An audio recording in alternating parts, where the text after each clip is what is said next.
මාසික ධර්ම දේශනා මාලාවේ තවත් දවසක් අපි මේ වෙලාවේ ඊටම ගෞරවයෙන් අපේ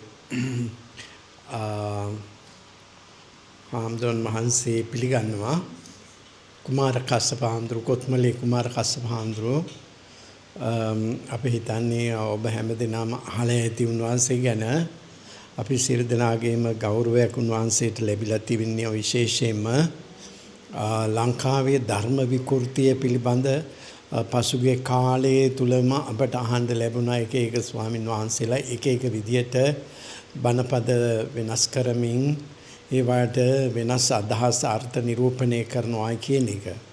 මේක ගැන වැඩි කවුරුත් මේ කල්පනා කරේ නැහැ මුලදී. නමුත් අපේ කුමාර කස්සප හාමුදුරුවෝ තමයි මේ පිළිබඳ ඇත්ත වශයෙන්ම කතා කරන්න පටන් ගත්තේ. මේ විදිහට අපේ බුද්ධ ආගම බුදුහාමුදුරුවෝ සහගත ධර්මය මේ විදිහට විකෘති කරන එක විරුද්ධ මේ වැරදි කියන එක පිළිබඳව. ඉතින් පසුගිය කාලේ ඉතින් මේ YouTube වල හරියට මේ ජනප්‍රිය වෙන්න බලාගෙන ධර්මයට එරෙහි දේවල් කියපුවාම මිනිස්සු බලනවා. ඉතින් ඒ වගේ මේ YouTube වල අය බොහෝ විට ඒගොල්ලන්ගේ බලාපොරොත්තුව මේ වෙනත් බලාපොරොත්තුවක්. ඒක නිසා මේ පිළිබඳ උද්ඝෝෂණයක් කළා, මතවාදයක් ඉදිරිපත් කළා. මේ අපි කුමාර කස්සප හාමුදුරුවෝ තමයි පෙරමුණ ගත්තේ. ඒත් වශයෙන් උන්වහන්සේ හරිම නිර්භීත වශයෙන් ඉදිරිපත් වුණා. එවැනි දෙයක් කියන්න ඒත් වශයෙන් ධර්මයේ පිළිබඳ ගැඹුරු අවබෝධයක් තියෙන්නත් ඕනේ. ඒ වගේම ධර්මයේ ලංකාවේ ථේරවාද ධර්මයේ ආරක්ෂා කිරීම පිළිබඳව අපේ මේ තියෙන උරුමය ඉදිරිපත් වෙන්න ඕනේ කවුරු හරි.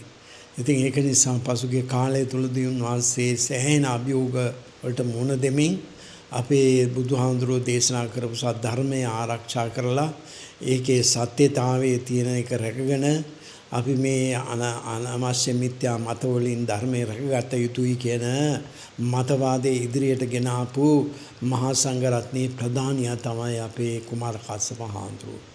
උන්වහන්සේ පසුගිය දවස්වලත් මේ පුස්තකාලයේ බ්‍රිටිෂ් ලයිබ්‍රරියේ තියෙන පොත්පත් කියවලා මේ මතයක් ගියා මේ පුස්තකාලයට ගෙනල්ලා තියෙනවා හරිම ථේරවාද බුද්ධ ධර්මයේ නියම වශයෙන්ම ඒක තියෙන්නේ මේ බ්‍රිතාන්‍ය පුස්තකාලයේ කියලා. ඒ නිසා ඒත් වශයෙන් මමත් ගියා, සේරම බැලුවේ නෑ, මමත් ටිකක් බැලුවා. ඒ වගේම උන්වහන්සේ මා සෑහෙන මහන්සියක් ගත්තා. ඒ පුස්කොළ පොත්වල තියෙන දේ ලංකාවේ ආරක්ෂා කරලා තියෙන ථේරවාද බුද්ධ ධර්මය සමග සමානද කියලා. ඒක ඊ타ත්ම නිවැරදිව සමාන දෙයක්. එකම පොත් මුද්‍රණයෙන් නිකුත් වෙච්ච තවත් කොපියක් වගේ තමයි බ්‍රිතාන්‍ය ලයිබ්‍රරියේ තියෙන පුස්කොළ පොත් ලංකාවේ බුද්ධ ධර්මයේම තමයි. ඒක නිසා මේ මතවාදයේ දුරු කරලා සෑහෙන සේවයක් කරා. පසුගිය දවස්වලත් මේ පුස්කොළ පොත් කියවමින් උන්වහන්සේ කාලය ගත කරා විශාල වශයෙන්. ඉතින් ඒක නිසා ලංකාවේ ථේරවාද බුද්ධ ආගමේ මේ ආරක්ෂාව පිළිබඳව කතා කරනකොට කුමාර කස්සප හාමුදුරුවෝ ගන්නා ලද ඒ ක්‍රියාමාර්ගයේ නිර්භීත ක්‍රියාමාර්ගයේ අපි සියලු දෙනාම අනුමත කරන අතර උන්වහන්සේට ආශිර්වාද කරනවා. ඒ වගේම උන්වහන්සේට මේ ගෙනියන කටයුතු සඳහා අපේ සහයෝගය, අපේ ආශිර්වාදය උන්වහන්සේට ලැබේවා කියලා මම ප්‍රාර්ථනා කරනවා. මම ඊට වැඩි වෙලාවක් ගන්න ඔබ සෑම දිනම ධර්ම ශ්‍රවණය කිරීමටයි සූදානම් වෙන්නේ. අපේ කොත්මලේ අමර මේ හාමුදුරන් වහන්සේට මේ වෙලාවේ තා ගෞරවයෙන් ධර්ම දේශනාව පවත්වන ලෙස ආරාධනා කරනවා. ත්වන් සරණයි. ධම්මස්සවන කාලෝ අයං භදන්තා ධම්මස්සවන කාලෝ අයං භදන්තා ධම්මස්සවන කාලෝ අයං භදන්තා නමෝ තස් භගවතු අරහතෝ සම්මා සම්බුද්දස්ස නමෝ තස් භගවතු අරහතෝ සම්මා සම්බුද්දස්ස නමෝ තස් භගවතු අරහතෝ සම්මා සම්බුද්දස්ස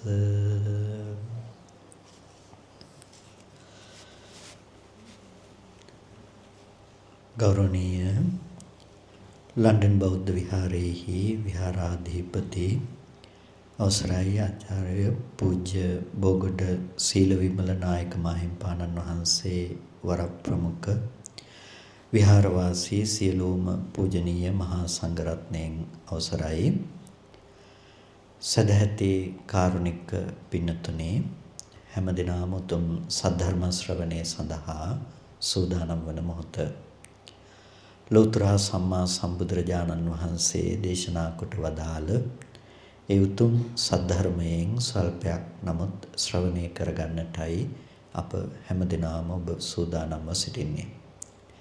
පින්නතුනේ බුදුරජාණන් වහන්සේ දේශනා කළ මේ ධර්මයේහි සමස්ත සාරය සලකා බැලූ කල බුදුරජාණන් වහන්සේලා දේශනා කොට වදාළේ හේතුඵල ධර්ම දේශනාවක්. ඒ හේතුඵල ධර්ම දේශනාව සංක්ෂිප්ත වශයෙන්ම භාග්‍යතුන් වහන්සේ දේශනා කළේ චතුරාර්ය සත්‍ය ධර්මයේ හැටියට. ඊට වඩා ඒක තවදුරටත් විස්තර කරමින් පටිච්ච සමුප්පාද ධර්මයේ හැටියට ඒක විවරණය කරන්නට යෙදුණා. තවදුරටත් එය පැහැදිලි කරමින් ඒක සුවිසි ප්‍රත්‍ය ධර්මයන්ට අනුව විභජනය කරමින් ඒ හේතුඵල ධර්ම දේශනාවම අතිවිස්තරිතව පැහැදිලි කරන්නට යෙදුණා. එනිසා කෙනෙක් චතුරාර්ය සත්‍ය ධර්මය අවබෝධ කරනවා නම් එයා පටිච්ච සමුප්පාද ධර්මය තමයි අවබෝධ කරන්නේ. කෙනෙක් පටිච්ච සමුප්පාද ධර්මය අවබෝධ කරනවා නම් එයා චතුරාර්ය සත්‍ය ධර්මය තමයි අවබෝධ කරන්නේ. එනිසා පින්නතුනේ මේ ධර්මයේ පිළිබඳව අප තේරුම් ගැනීමේදී මේ හේතුඵල ධර්ම දේශනාව තමයි අපි තේරුම් ගන්නට උත්සාහවත් වන්නේ. මේ හේතුඵල ධර්ම දේශනාව තේරුම් ගැනීමෙහි මූලිකම පියවර එහෙමත් නැතිනම් බුද්ධ ශාසනයෙහි මුල අපිට හඳුනා ගන්නට පුළුවන්කම තිබෙන්නේ කල්යාණ මිත්‍ර සේවනය තුල. කල්යාණ මිත්‍ර සම්පත්තිය තමයි පින්නතුනි බුද්ධ ශාසනයෙහි ආරම්භය බවට පත්වන්නේ. කල්යාණ මිත්‍රයෙක් ඇසුරු කරනකොට අපට ඊළඟට ලැබෙන දේ තමයි සද්ධර්ම ශ්‍රවණය කියලා කියන්නේ. කල්යාණ මිත්‍රය ඇසුරු කරගත්තාම කල්යාණ මිත්‍රයා අපිට ධර්මය කියා දෙනවා. ඊළඟ පියවර තමයි ධර්මය තේරෙනකොට එය අපේ ජීවිතයට අපි යොදා ගන්නකොට සෝ සද්ධං පටිලබති සද්ධාව ලැබෙනවා. අපිට සද්ධාව පිහිටා සිටින්නට පටන් ගන්නවා. සද්ධාව පිහිටන කෙනා යෝනිසෝ මනසිකාරෝති යෝනිසෝ මනසිකාරය පවත්වනවා. යෝනිසෝ මනසිකාරය පවත්වනකොට එයා සති සම්පජඤ්ඤය භාවිත කරනවා ඒ හරහා. යෝනිසෝ මනසිකාරයේ උදව් වෙන්නේ මොකකටද? සති සම්පජඤ්ඤය ඇති කරගන්න. සති සම්පජඤ්ඤය වඩනකොට තමයි සීලය පරිපූර්ණ බවට පත් කරලා බොජ්ජංග ධර්මයන් දියුණු කරලා ඒ පුද්ගලයාට විද්‍යා විමුක්ති සංඛ්‍යාත නිර්වාණ ධාතුව ස්පර්ශ කරන්නට නැතිනම් දුකේ නැති බව ලබන්නට පුළුවන්කම පිළිවෙලින් හදලා දෙන්නේ. එහෙනම් අපිට පින්නතුනේ මේ ශාසනය පටන් ගන්නේ ඉස්සෙල්ලාම යෝනිසෝ මනසිකාරයෙන් නෙමෙයි. මේ ශාසනය පටන් ගන්නේ ඉස්සෙල්ලාම සීලේනුත් නෙමෙයි. මේ ශාසනය පටන් ගන්නේ කල්යාණ මිත්‍රයාගෙන් අහන සද්ධර්ම ශ්‍රවණය තුළ. ඒකට අපි කියනවා පරතෝ ഘോഷය කියලා. ඒ කියන්නේ අනුන්ගෙන් අහලා අපි මේක දැනගන්නට ඕනේ. පරතෝ ഘോഷය එනකොට එතනදී අපිට සුතමය ඥානය ඇති වෙනවා. සුතමය ඥානය කියලා කියන්නේ අපේ සිතෙහි උපදින ඥානයක්. ඒ කියන්නේ අර අහලා තේරුම් ගන්න බව අපි තුල උපදින. ඒක තමයි සුතමය ඥානය. ඒකයි භාග්‍යතුන් වහන්සේ පංචවග්ගීය භික්ෂුන් වහන්සේලාට ධම්මචක්කප්පවත්තන සූත්‍රය දේශනා කරනකොට නැතිනම් චතුරාර්ය සත්‍ය දේශනා කරනකොට ඒක ත්‍රිපරි වට්ටයකට පෙන්වුවේ. පැවැත්මවල් තුනකට ඒක සංග්‍රහ කළේ. පළවෙනි එක තමයි සත්‍ය ඥානය. දෙවෙනි එක කෘත්‍ය ඥානය. තුන්වෙනි එක කෘත ඥානය. සත්‍ය ඥානය කියලා කිව්වේ ඉස්සෙල්ලම දැනගත්තා මේ තමයි දුක්ඛ සත්‍යය. මේ තමයි දුක්ඛ සමුදය මේ Nirodhe මේ මාර්ගය කියලා සත්‍ය වශයෙන් තේරුම් ගත්තා. කෘත්‍ය කියලා කියන්නේ දුක පිරිසිඳ දැකීම සඳහා ඊට පස්සේ මනස මෙහෙවා බැලුවා. කෘතඥානය කියලා කියන්නේ දුක පිරිසිඳ දැක්කා. මේ විදිහට සමුදය ප්‍රහාණය කිරීම කියන එක ගැන දැනගත්තා. ප්‍රහාණය කරන්නට උත්සාහවත් වුණා. ප්‍රහාණය කළා කියන නුවණාව. මේ විදිහට පින්නතුනේ සමස්ත චතුරාර්ය සත්‍ය ධර්මයේ පිළිබඳවම අවබෝධය ඇති වෙන්නේ. ඒකට මේකේ තියෙන විශේෂත්වය තමයි කෙනෙක් දුක්ඛ සත්‍ය හරියට තේරුම් ගන්නවා නම් ගවම්පති සූත්‍රයට අනුව අපිට දකින්න පුළුවන් එයා සමුදය නිරෝධය මාර්ගය කියන ඔක්කොම දකිනවා. කෙනෙක් සමුදය දකිනවා නම් ආපහු දුක අමුතුවෙන් කියන්න ඕනේ නෑ. එයා දුක්ඛ සත්‍යයක් දන්නවා. නිරෝධයක් දන්නවා මාර්ගයක් දන්නවා. එක සත්‍යයක් දන්නවා නම් අනිත් සත්‍ය තුන අමුතුවෙන් කියන්න ඕනේ නෑ. ඒ නිසා එකක් තේරුම් ගන්න යනකොට අනිත් ටික නිකම්ම අපිට ඒ නුවණ එන්නට ඕනේ. ඒක තමයි මේ චතුරාර්ය සත්‍ය අවබෝධයේ තිබෙන විශේෂත්වය. ඉතින් පින්නතුනි පටිච්ච සමුප්පාද ධර්මය නැතිනම් මේ හේතුඵල ධර්ම දේශනාව ටිකක් විස්තරාත්මකව බුදුහාමුදුර අපිට දේශනා කරපු මේ පටිච්ච සමුප්පාද ධර්මය අපි ඉස්සෙල්ලාම ඒ පිළිබඳව තේරුම් ගන්න යන කෙනෙක් හැටියට සත්‍ය ඥානය අපිට තියෙන්නට ඕනේ. මුලින් කිව්වා වගේ යෝනිසෝ මනසිකාරයේ සති සම්පජඤ්ඤය සීලය මේ හැම අංගයකටම පෙර ආතුව තියෙන දේ තමයි සද්ධර්ම ශ්‍රවණය ඇතුලේ අපිට හරියට අවබෝධයක් තියෙන්න ඕනේ. එකයි කිව්වේ සෝ සද්ධම් පටිලබති කියලා කිව්වේ සද්ධාව ලැබෙනවා. මම නිතර සිහි කරපු දෙයක් සද්ධාව කියන එක ගත්තාම පින්නතුනේ සද්ධාවෙහි ආකාර කීපයක් තියෙනවා. පළවෙනි එක තමයි ප්‍රසාද සද්ධා. ඒ කියන්නේ අපි සද්ධාව සාමාන්‍යයෙන් ලෝකයේ අපේ ප්‍රසිද්ධ නම් කොටස් දෙකකට අපි බෙදනවා අමෝලිකා සද්ධාවයි ආකාරවති සද්ධාවයි කියලා. හැබැයි අපි එහෙම සද්ධාව කොටස් දෙකකට බෙදුවට පින්නතුනේ ඇත්තටම ධර්මයේහි ඔය අමෝලිකා සද්ධා කියලා එකක් නැහැ. ආකාරවති සද්ධා තියෙනවා සද්ධාවේ ප්‍රභේදයක් නැහැ අමෝලිකා සද්ධා කියලා. අමෝලිකා සද්ධා කියන වචනේ එකම එක තැනක අපිට එනවා කිංති සූත්‍රේන මේ අන්ධ වේණු උපමාව ගැන පැහැදිලි කරනකොට අපිට එනවා චංකි සූත්‍රයේ අන්ධ වේණු උපමාව දක්වන තැනදී අපිට හම්බෙනවා මේ අමෝලිකා සද්ධා කියන වචනේ. ඒ ශ්‍රද්ධාවේ ප්‍රභේදයක් නෙමෙයි එතනදී හඳුන්වන්නේ. ඉතින් ඒකෙදි පින්නතුනි මුලක් නොදැන පිළිගැනීම කියන අර්ථය දෙන්න උපමාව හඳුන්වන තැනදයි ඒකේ යෙදිලා තියෙන්නේ. මොකද අමෝලිකා සද්ධා කියලා සද්ධාාවක් නැහැ කියන්නේ ඇයි? අමෝලිකා කියන්නේ මුල දන්නේ නැහැ කියන එකනේ. ඒ කියන්නේ මෝහයනේ. සද්ධාව කියන්නේ කුසල චෛතසිකයන්නේ. කුසලයක්නේ. ඉතින් කුසලයයි අකුසලයයි එකතැන තියෙන්න බෑනේ. මෝහයයි සද්ධාවයි එකතැන තියෙන්න බෑ. ඒ හින්දා පින්නතුනේ ඔක යෙදෙන්නේ නැහැ කියන්නේ ඒකයි. ඒක ධර්ම විරෝධී කිව්ව එක. හැබැයි සද්ධාවේ මෙහෙම ප්‍රභේදයක් තියෙනවා. ඒ තමයි ප්‍රසාද සද්ධාාවක් තියෙනවා. ප්‍රසාද සද්ධා කියලා කිව්වේ පැහැදීම. ඒ කියන්නේ අපිට ඕනම කෙනෙකුට අපේ හිතේ ඇති වෙන පැහැදීමක් තුනුරුවන් පිළිබඳව අපිට තියෙනවා පැහැදීමක්. හැබැයි මේ ඔක්කොම පැහැදීම ගොඩක් ශක්තිමත් නැහැ తాවකාලිකයි. ගුණය දැක්කහම පැහැදෙනවා. ඒ ගුණේ නෑ වගේ හිතුනොත් මොකද වෙන්නේ? අපහැදෙනවා අනිත් අතට. දුෂ්කරව ඉන්නවා දැක්කහම පැහැදෙනවා. දුෂ්කර බව නැහැ කියලා දැක්කොත් අපහැදෙනවා. ඒ තමයි ප්‍රසාද සද්ධාවේ ස්වභාවය. ඕකප්පන සද්ධා කියලා කියනවා සද්ධාවේ ඊළඟ ප්‍රභේදය. ඒක පින්නතුනේ ඇති වෙන්නේ කෙනෙකුට ධර්මය ගැඹුරින් තේරුම් ගන්නකොට අහනකොට එයාට දැනෙනවා මේ තමයි දුක නැති කරගන්න තියෙන ප්‍රතිපදාව. බෞද්ධයෙක් හැටියට හරිනම් අපිට පින්නතුනේ තියෙන්න ඕනේ ප්‍රධානම සද්ධාව තමයි මොකද්ද? ඕකප්පන සද්ධා. එතකොට ඒක තියනවා කියලා අපි කොහොමද දන්නේ?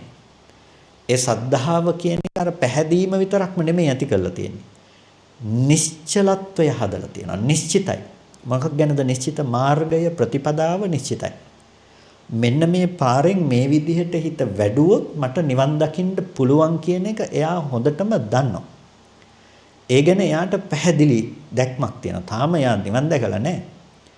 මම උපමාවට කියන්න පින්නතුනේ මෙතන ඉඳලා ලන්ඩන් නගරයට යන්න පාර මොකක්ද කියන එක ගැන ඔබ කාගෙන් හරි ඇහුවොත් ඔබට පාර කෙනෙක් කියන්න පුළුවන්. ඒ කියපු පාර ඒ විදිහට යන්න පුළුවන්ද කියලා ඔබ දුරකථනය අරගෙන මැප් එකේ බැලුවාම ඔබට පේනවා ඒ පාරේ යන්න පුළුවන් කියලා. තාම ඔබ ගියේ නැහැ. හැබැයි ඔබ පරීක්ෂා කරලා බැලුවා ඒක යන්න පුළුවන්ද කියලා. ඔබ දකිනවා එතකොට යන්න පුළුවන් පහසුම සහ හොඳම පාර ඒක තමයි කියලා.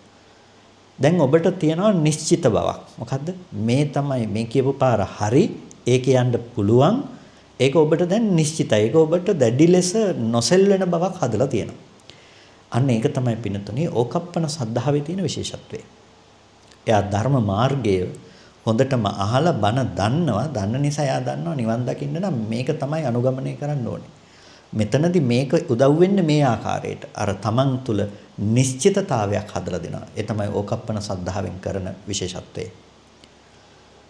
කොහොමද අපි ඔක තේරුම් ගන්නේ? මම නම් අඩුම තරමේ කියන්නේ පන්සිල් පද පහෙන් නිවනයි පන්සිල් පද පහයි ඔක නිකන් අහසට පොළොව වගේ දෙකක් නෙනේ.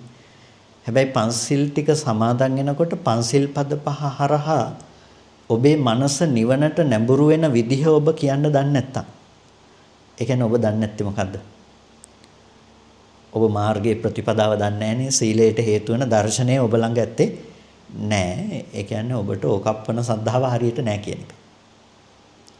එනිසා අපිට ඕකප්පන සද්ධාව තියෙනවා නම් පින්නතුනේ අපිට මාර්ගය පැහැදිලි නිශ්චිතයි. මේක තමයි මට අනුගමනය කරන්න තියෙන්නේ. ඒක පින්නතුනේ ඔබ භාවනා කරන්න කලින්ම ඔබ සතුව තියෙන්න ඕන දෙයක්. එතකොට දැන් ඔබ යනවා නම් මගේ ළඟ තියෙන ඕකප්පන සද්ධාවෙන් ඔබ නිවන් දකින්න යනවා නම් ඒක සාර්ථක වෙන්නේ නැහැ. මට තියෙන ඕකප්පන සද්ධාව නිසා මම දන්නවා මට නිශ්චිතයි. හැබැයි මට නිශ්චිත තැනින් ඔබ නිශ්චිත කරගන්න ගිහිල්ලා හරියන්නේ නැහැ. මොකද මන් දිහා බලාගෙන යනකොට මම හදිස්සියේ කොතන හරි නතර කළොත් මගේ වමනාවකට ඔබ මොකද කරන්නේ? එතකොට ඔබටත් එතන නතර වෙන්න සිද්ධ වෙනවා. ඒ නිසා මේක තමන්ගේ තුල තමන් උපදව ගන්න ඕන දෙයක් නේ. ඒක වෙනස් වෙන්න බෑ. ඒ නිසා පින්නතුනේ ඒක තියෙන්න ඕනේ තමන්ට නිශ්චිතතාවයක්. ඒක උපදින්නේ නැහැ කෙනෙකුට අර බණ ධර්ම ශ්‍රවණේ අඩුණා. ශ්‍රවණයෙන් ඒක සම්පූර්ණ වෙන්න ඕන. අන්නේ සද්ධාව ලැබුණාට පස්සේ තමයි යෝනිසෝ මනසිකාරය පවත්වන්න කෙනෙක් උත්සාහවත් වෙන්නේ. යෝනිසෝ මනසිකාරය පවත්වන කෙනා තමයි සති සම්පජඤ්ඤය පවත්වන්න සුදුසු කෙනෙක් වෙන්නේ. මේක කොහොමද අපි ජීවිතයේ අංගයක් හැටියට යෙදෙන්න කියන එක අපි මේ පටිච්චසමුපාද ධර්මය ආශ්‍රය කරගෙන අපි තේරුම් ගන්නට මේ වෙලාවේදී අපි උත්සාහවත් වෙමු. පිනතුනි පටිච්චසමුප්පාදය කියලා කියන්නේ මම මුලින් සඳහන් කළා වගේම බුදුරජාණන් වහන්සේ දේශනා කරපු හේතුඵල ධර්ම දේශනාවෙම ටිකක් විස්තරිතව පෙන්නපු එක. චතුරාර්ය සත්‍ය අපිට කොටස් දෙකක් හම්බෙනවා. පළවෙනි කොටස තමයි වට්ටය, දෙවෙනි කොටස තමයි විවට්ටය. වට්ට කිව්වේ මොකද්ද? සසර පැවැත්ම හදන පැත්ත. ඒකට අංග දෙකක් තියෙනවා. මොකද්ද? දුක්ඛ සත්‍යයයි, සමුදය සත්‍යයයි. නිවන පැත්තට වැටෙන කොටස් දෙකක් තියෙනවා. මොකද්ද? නිරෝධ සත්‍යයයි, මාර්ග සත්‍යයයි. පටිච්ච සමුප්පාදයත් ඒ අනුව කොටස් දෙකකට බෙදෙනවා. කොහොමද? දුක්ඛ සමුදය වෙන පැත්තයි, නිරෝධය වෙන පැත්තයි. අනුලෝම සහ ප්‍රතිලෝම කියලා අපි කියන්නේ. එතකොට පටිච්චසමුප්පාදයත් ඒ අනුව කොටස් දෙකකට බෙදෙනවා. එතකොට පටිච්චසමුප්පාදයේ අනුලෝම පටිච්චසමුප්පාදයෙන් දුක්ඛ සත්‍යයයි සමුදය සත්‍යයයි විග්‍රහ වෙනවා. පටිලෝම වෙනකොට ඒ කියන්නේ අවිද්‍යාවත් ඒවා ශේෂ විරාග නිරෝධා සංඛාර නිරෝධෝ කියලා කියන්නේ අවිද්‍යාව දුර වෙනකොට සංඛාර නිරුද්ධ වෙනවා කියලා අපි නිරෝධයේ පැත්තට කියාගෙන යනවානේ. එතනදි කියවෙන්නේ මොකද්ද? නිරෝධ සත්‍යයයි මාර්ග සත්‍යයයි. සමුදය පැත්තට කියනකොට දුක්ඛ සත්‍යයයි සමුදය සත්‍යයයි. එතකොට පින්නතුනේ අපි ඉස්සෙල්ලා මේ දුක්ඛ සත්‍ය සහ සමුදය සත්‍ය ගැන අපි වට්ටය පැත්ත පටිච්ච සමුප්පන්නතාවය තේරුම් ගන්නට උත්සාහවත් වීම වැදගත්. පටිච්ච සමුප්පාදය කියලා කියන්නේ පින්නතුනේ අපේ ජීවිතයේ පවත්වන තැන ක්‍රියාත්මක වන ධර්මයන්ගේ පැවැත්ම. ඒ හැරුණකොට වෙන දෙයක් නෙමෙයි. අපේ ජීවිතෙන් එළිය වෙන පටිච්ච සමුප්පාදය ඇත්තේ නෑ. පටිච්චසමුප්පාදය කිව්වේ මොකද්ද? අපේ ජීවත් වෙනවා කියන එක තමයි මේ ක්‍රියාවලිය තමයි පටිච්චසමුප්පාදය. ඒක තමයි පෙන්වුවේ දුක්ඛ සත්‍ය සහ සමුදය සත්‍ය කියලා කොටස් දෙකකට අපිට පෙන්වුවේ. එතකොට දැන් පින්නතුනේ අපේ වර්තමාන ජීවිතය නැතිනම් වර්තමාන භවය කියලා කියන්නේ නැතිනම් මේ අපි ජීවත් වෙනවා කියලා අපි කියන තැන අදාළ වෙන්නේ කොතනටද පටිච්චසමුප්පාදේ? පොදුවේ අපි පටිච්චසමුප්පාදේ කතා කරනකොට අංග 12ක් අපි කතා කරනවා. ඒ අංග 12 විඥාන, නාම රූප, සලආයතන, පස්ස, වේදනා කියන මෙන්න මේ අවස්ථා පහ තමයි අපේ වර්තමාන ජීවිතය කියලා කියන්නේ. විඥාන, නාම රූප, සලආයතන, පස්ස, වේදනා. මෙන්න මේ කොටස් පහ. මේ ටික උපදින්න හේතුව තමයි අවිජ්ජා සහ සංඛාර කියලා කියන්නේ. එතකොට පින්නතුනේ වර්තමාන කොටස් පහක් තියෙනවා. හේතු දෙකක් තියෙනවා මෙතන. පැහැදිලිනේ නේ? හේතු දෙක මොනවාද? අවිද්‍යාවයි සංඛාරයයි. විපාක ටික එනවා මොනවාද? විඥාන නාම රූප සලආයතන පස්ස වේදනා කියන එක. එතකොට මෙන්න මේ විදිහට ගත්තාම පින්නතුනේ අපිට පටිච්චසමුප්පාද ධර්මය ඇතුලේ අපිට කොටස් දෙකක් ওই විදිහට හම්බෙනවා. මොකද්ද? හේතු සහ ඵල කියන කොටස් දෙකක්. මුලින්ම සඳහන් කරන්නට ඕනේ පටිච්චසමුප්පාදය කියලා කියන්නේ බොහොම ගැඹුරු ධර්ම න්‍යායක්. ඒකේ විවිධ පැති තියෙනවා. මේ කතා කරන්නේ මොන පැත්ත ගැනද? පොදුවේ පටිච්චසමුප්පාදය ගැන බුදුහාමුදුරු පැහැදිලි කරලා තියෙන න්‍යාය. එක එක තැනට අදාළවත් වෙන වෙනම පටිච්චසමුප්පාදය දේශනා කරපු අවස්ථාත් අපිට දකින්න පුළුවන්. ඒක වෙනම කතා කරන්න ඕන දෙයක්. ඒ කියන්නේ එක හිතක් උපදිනකොට කොහොමද පටිච්චසමුප්පාදේ ක්‍රියාත්මක වෙන්නේ කියලා එහෙමත් දේශනා කරලා තියෙනවා. ඒක වෙනම තේරුම් ගන්න ඕන දෙයක්. ඒක පින්නතුනේ එක සිතක් උපදිනකොට පටිච්චසමුප්පාද න්‍යාය 144ක් පෙන්වනවා.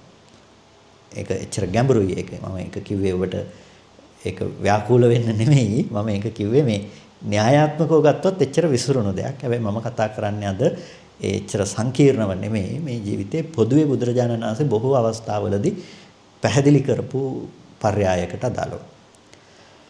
එතකොට මෙතනදී පින්නතුනේ විපස්සනාවට පවා අපිට වැදගත් වෙන්නේ මොකද්ද? ඔන්න ඔය හේතු සහ ඵල වශයෙන් උපදින ඔය ධර්ම දෙක පිළිබඳව අපි තේරුම් ගැනීම.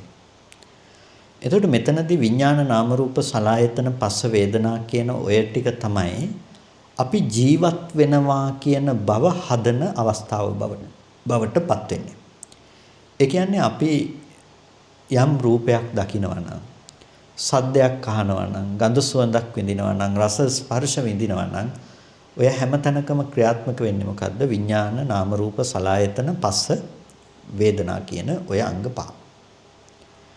එතකොට විඥානය කියලා කියන්නේ මොකද්ද මෙතනදී? විඥානය කියලා කියන්නේ පින්නතුනේ දැන ගැනීම කියන එකනේ පොදුවේ ගත්තාමනේ.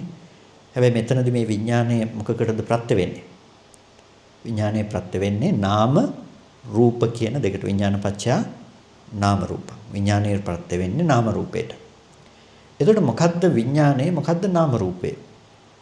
විඥාන කිව්වහම පින්නතුනේ එක එක විඥාන තියෙනවා. මොනවාද? චක්කු විඥාන, සෝත විඥාන, ගාන විඥාන, જીවහා විඥාන, කාය විඥාන, මනෝ විඥාන, එක එක ආකාරයේහි විඥාන තියෙනවා. දැන් මෙතනදී කතා කරන මේ විඥානය මොකද්ද? මේ කතා කරන විඥානය පින්නතුනේ අපිට උපදින අවස්ථාව දිහා බැලුවාම පැහැදිලි කරනවා විභංග ප්‍රකරණයේ පටිච්චසමුපාද විභංගයේදී මෙතන විඥානය මොකද්ද? චක්කු විඥාන, සෝත විඥාන, ගාන විඥාන, જીවහා විඥාන, කාය විඥාන සහ මනෝ විඥාන කියන ටිකම දක්වනවා. මේ තමයි මෙතන විඥානය කියන අවස්ථාව කියලා. එතකොට මේ විඥානය ප්‍රත්‍ය වෙන්නේ මොකටද? නාම රූපයට තමයි ප්‍රත්‍ය වෙන්නේ. හැබැයි මේ විශේෂ අවස්ථාවේදී විඥානය කිව්වහම මෙතනදී කතා කරන්න පින්නතුනේ ප්‍රධාන වශයෙන් මනෝ විඥානය කියන එක. ඒක නාම රූපයට ප්‍රත්‍ය වෙනවා. නාම රූපයට ප්‍රත්‍ය වෙනවා කියලා කියන්නේ මොකක් නිසාද? විඥානය නාමයටත් රූපයටත් උදව් කරනවා. නාම රූපයට ප්‍රත්‍ය වෙනකොට නාම රූපේ නිසා මොකද්ද වෙන්නේ? සලආයතන උපදිනවා. දැන් මෙන්න මේ ක්‍රියාවලිය සිද්ධ වෙන විදිහ ගැන බැලුවාම අපිට තේරුම් ගන්න පුළුවන්කම තියෙනවා පින්නතනේ. යම් වෙලාවක මව් කුසකට විඥානයේ ප්‍රතිසන්දි වශයෙන් බැසගත්තා නම් ඒ ප්‍රතිසන්දි වශයෙන් බැසගත් විඥානය හටගෙන නිරුද්ධ වෙනකොටම නැවත ඒ වගේම සිතක් ආපහු උපදිනවා. ඒ හිත නිරුද්ධ වෙනකොටම ඒ වගේම තව හිතක් ආපහු උපදිනවා. මේකට කියන අපි භවාංග චිත්ත සන්තතිය කියලා. භවාංග චිත්ත සන්තතිය. ඕක තමයි අපේ මේ වර්තමාන භවය සකස් කරන තැන බවට පත් වෙන්නේ. එතකොට පින්නතුනේ මේ හිත උපදිනකොට මොකද්ද වෙන්නේ? නාම රූප සකස් වෙනවා. නාම රූප කියලා කියන්නේ ඒ හිතේ තියෙන නාම ධර්ම වලට හිත ප්‍රත්‍ය වෙනවා වගේම එතන තියෙන රූපත් උපදිනවා. මොනවාද උපදින්නේ? ඔය කර්මජ රූප ඔක්කොම ටික සකස් වෙනවා. ඇහැ හැදෙනවා, කන හැදෙනවා, නාසය හැදෙනවා, දිව හැදෙනවා, කය හැදෙනවා, කය හැදෙනවා. මේ ප්‍රසාද රූප නැවත නැවත උපදිනවා. ප්‍රසාද රූප උපදිනකොට මොකද වෙන්නේ? බාහිර රූපයක් ඇවිල්ලා ඒකට ගැටෙනවා. ඔන්න ගැටෙනකොට ඊළඟ අවස්ථාව සලායතන නාම රූප පත්‍ය සලායතන. රූප ටික හදපු ගමන් රූපෙට ඇවිල්ලා යමක් ස්පර්ශ වුණ ගමන්ම මොකද වෙන්නේ? ඒක දැනගන්න සිතක් උපදිනවා. චක්කු විඥානාදී ඒ සිතක් උපදිනවා. අන්න ඒ අවස්ථාව තමයි පින්නතුණිය උතනදී සලායතනං කියලා කිව්වේ. ආයතන කෘත්‍යයක් කරනවා. එතනදී මොකද්ද වෙන්නේ? රූපය පේනවා, සද්දය ඇහෙනවා, ගඳ සුවඳ දැනෙනවා, රස විඳිනවා. ඔන්න ඔය කියන මට්ටම් ටික ඔක්කොම ආයතන වැඩපිළිවෙලක් හදලා තියෙනවා. ආයතන ක්‍රියාකාරීත්වයක් සකස් වෙලා තියෙනවා. එතකොට සලායතන පත්‍ය පස්සෝ පස්සපත්‍ය වේදනා. ඒ කියන්නේ මේ තුන් දෙනාගේ ඇහැ රූප චක්කු විඥාන කියන තුනේ එකතුව වුණාම එතන මොකද්ද වෙලා තියෙන්නේ? ස්පර්ශය හැදිලා තියෙනවා. ස්පර්ශ වෙච්ච දේ පිළිබඳව විඳීම හදා ගන්නවා.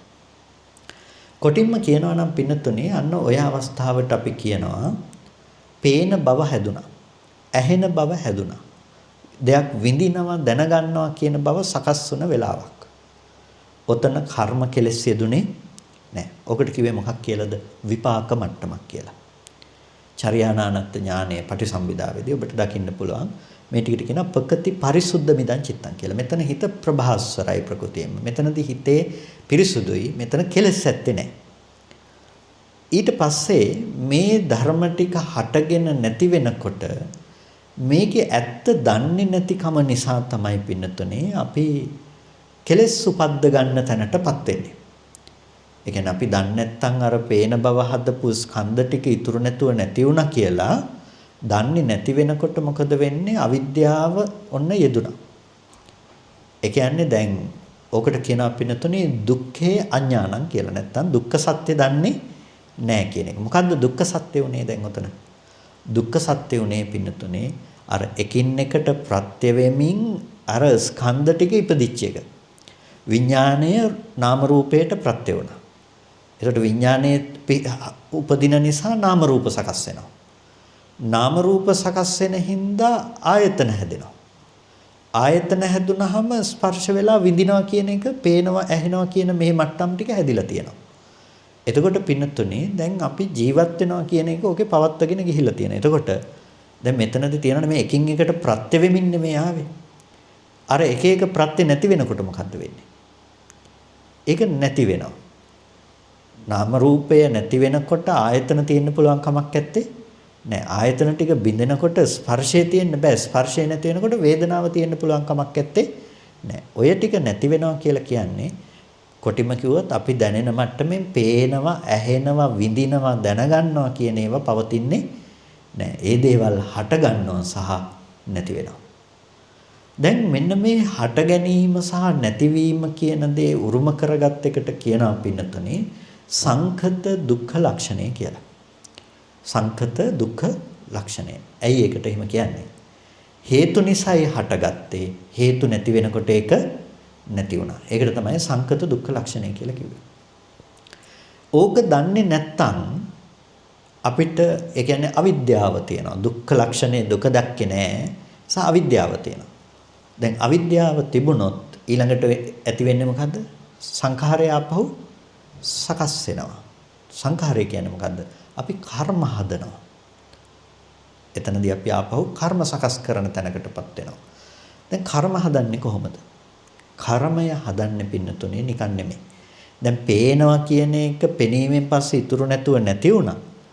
ඒකේ ඇත්ත දන්නේ නැති වෙනකොට අර පෙනුන ස්කන්ධ ටික පිළිබඳව අපි වටාපතක්, මිනිස්සෙක්, පුද්ගලයෙක් ආදී ලෙස දේවල් කාරණා හැටියට අපි දකින්න පටන් ගන්නවා.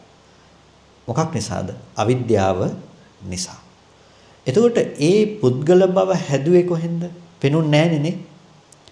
ඔබට කවදාකවත් පේන පැත්තේ පුද්ගලව හැදුවේ නැහැ. මම ඔබට නිතරම කියන්නේ ඔබ කවදාකවත් S2කට මිනිස්සුયો දකින්නේ නැහැ.